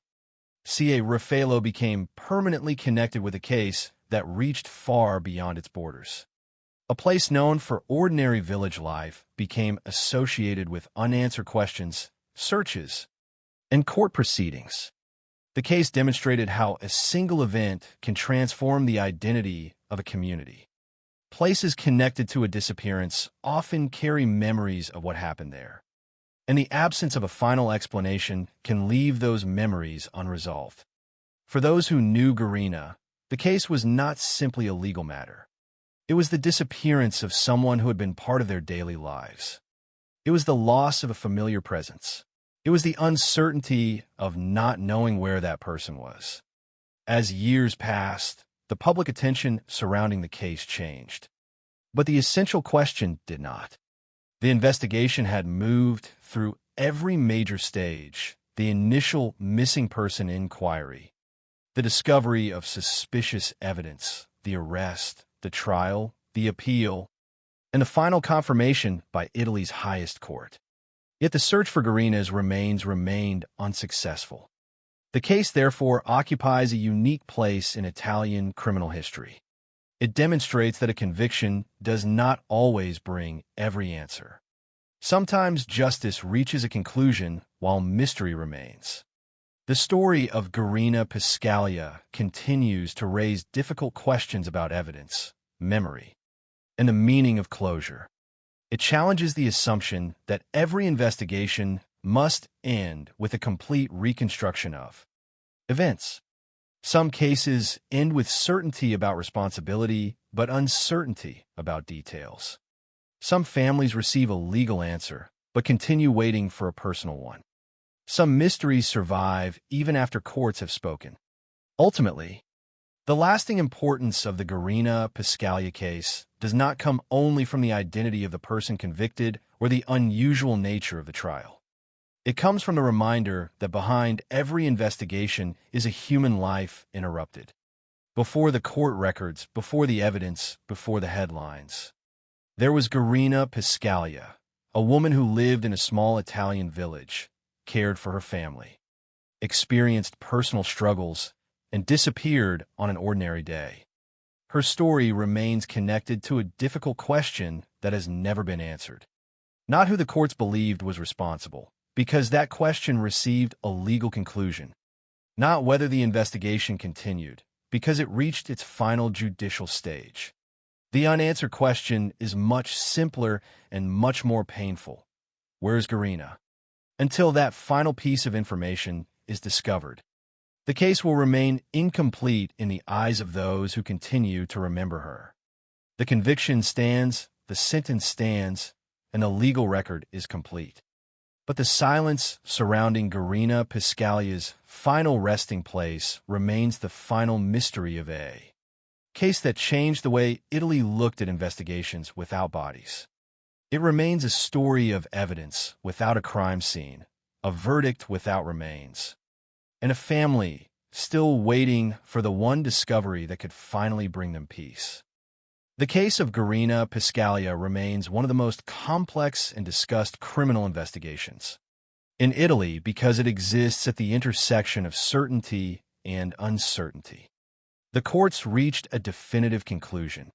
Yet the central mystery that first brought investigators to Cia Raffaello has never been resolved. Garina disappeared. A conviction followed. A sentence was imposed. But the location of her remains unknown. This contradiction is what gives the case its lasting significance. It demonstrates that a criminal investigation can reach a legal conclusion while still leaving behind questions that continue to trouble families, investigators, and the public. The story of Garina Piscaglia is therefore not only about a murder trial. It is also about the limits of human knowledge when evidence is incomplete and when the person who could provide the most important answers is no longer available to speak. From the earliest days of the investigation, authorities faced the same fundamental challenge: determining what happened without the physical presence of the victim. A missing person case can follow many different paths. Sometimes the person returns. Sometimes investigators discover evidence proving that the disappearance was voluntary. Sometimes a crime scene emerges and the mystery begins to unravel. In Garina's case, the investigation moved through each stage without ever receiving the most expected discovery. There was no recovery of her body. There was no final location that could explain her fate. Instead, investigators had to work backward from the evidence that remained. They examined what Garina left behind: her phone, her communications, her relationships, and the circumstances surrounding her final known movements. This approach required patience and careful analysis because every conclusion had to be built from connections rather than direct observation. The investigation into Garina's disappearance illustrates how modern criminal cases increasingly depend on information created through everyday life. A phone call, a message, or a pattern of communication may appear insignificant at the moment it occurs. However, after a person disappears, those same details can become essential parts of an investigation. In Garina's case, the thousands of communications between her and Padre Graziano became one of the most important elements examined by authorities. Those records revealed the intensity of their connection and helped investigators understand the relationship that existed before May 1st, 2014. The digital evidence did not provide a complete answer by itself, but it became one of the major pieces in the broader reconstruction presented by prosecutors. The disputed messages sent from Garina's phone after her disappearance became another example of How evidence can change meaning over time. Initially, those messages appear to support the idea that Garina had chosen to leave voluntarily. They suggested that she had gone away with another person and did not want anyone searching for her. If accepted without further examination, they could have ended the investigation's focus on possible criminal involvement. But investigators did not stop at the surface. They analyzed the language, examined the circumstances, and compared the messages with what they knew about Garina's life. According to the investigation, several details raised concerns. The writing style appeared inconsistent with Garina's usual communication. The grammatical patterns reportedly resembled those associated with Padre Graziano.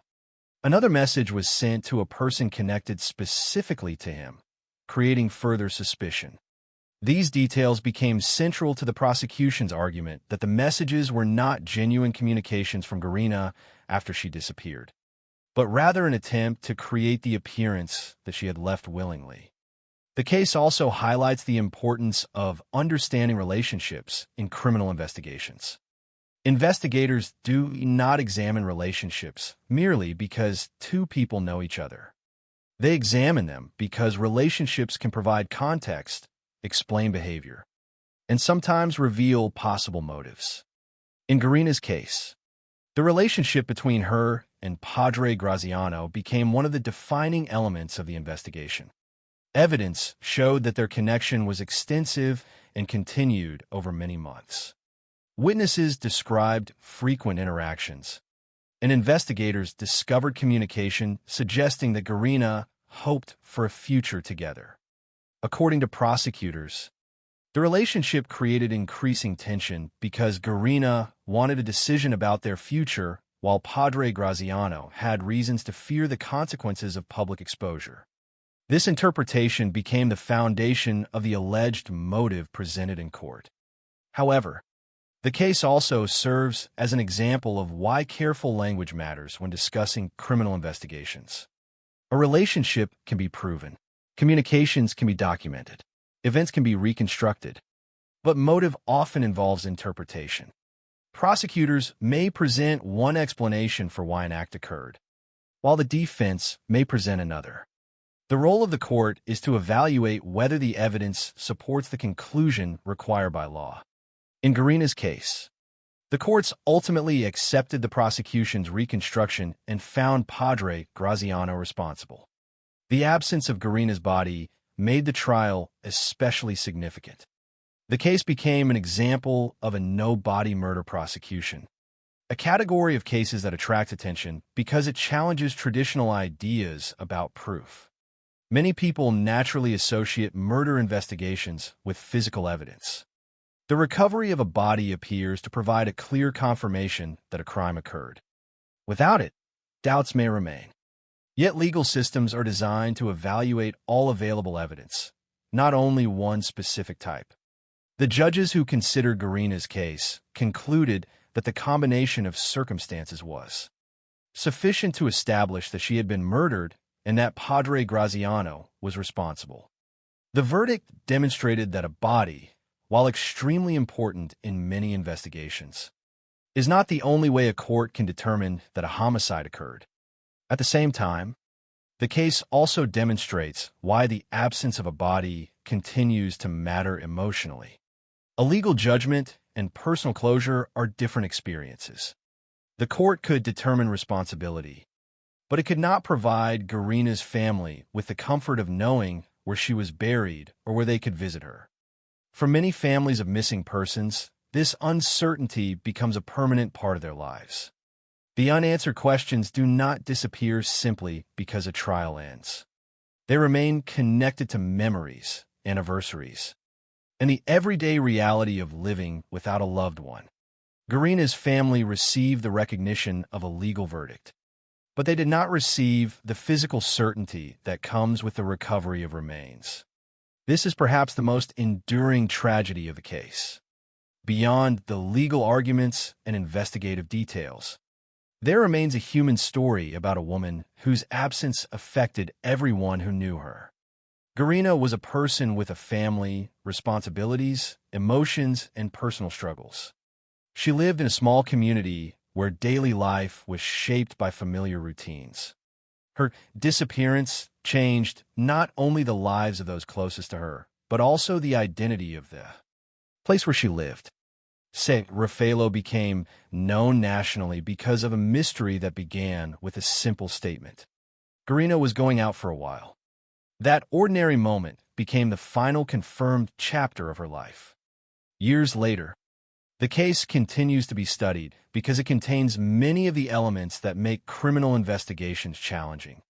Incomplete evidence, conflicting interpretations, digital traces, questions of motive, and the search for truth without direct access to the victim's final moments. It demonstrates how investigators must sometimes work with fragments and how courts must determine whether those fragments create a complete enough picture for a conviction. The Garina Piscaglia case also leaves a broader reflection on the meaning of justice. Justice is often understood as punishment for wrongdoing and accountability for those responsible. By that measure, the courts reach their conclusion. But justice also has another dimension, providing answers to those who suffer loss. In that sense, the case remains unfinished. The person responsible was legally determined, but the final mystery surrounding Garina's remains unresolved. The story of Garina Piscaglia continues because one essential truth is still missing. The investigation answered many questions. It examined relationships, communications, and circumstances. It produced a conviction that survived appeals and became final. But one question remains beyond the reach of the evidence presented in court. Where is Garina? Until that answer is found, the case will continue to occupy a unique place in Italy's criminal history. It will remain a reminder that some investigations are not defined only by what is discovered, but also by what remains missing. Garina Piscaglia's name continues to represent both a legal conclusion and an unanswered mystery, a case where the courts deliver a verdict, but where a family still waits for the final piece of the truth.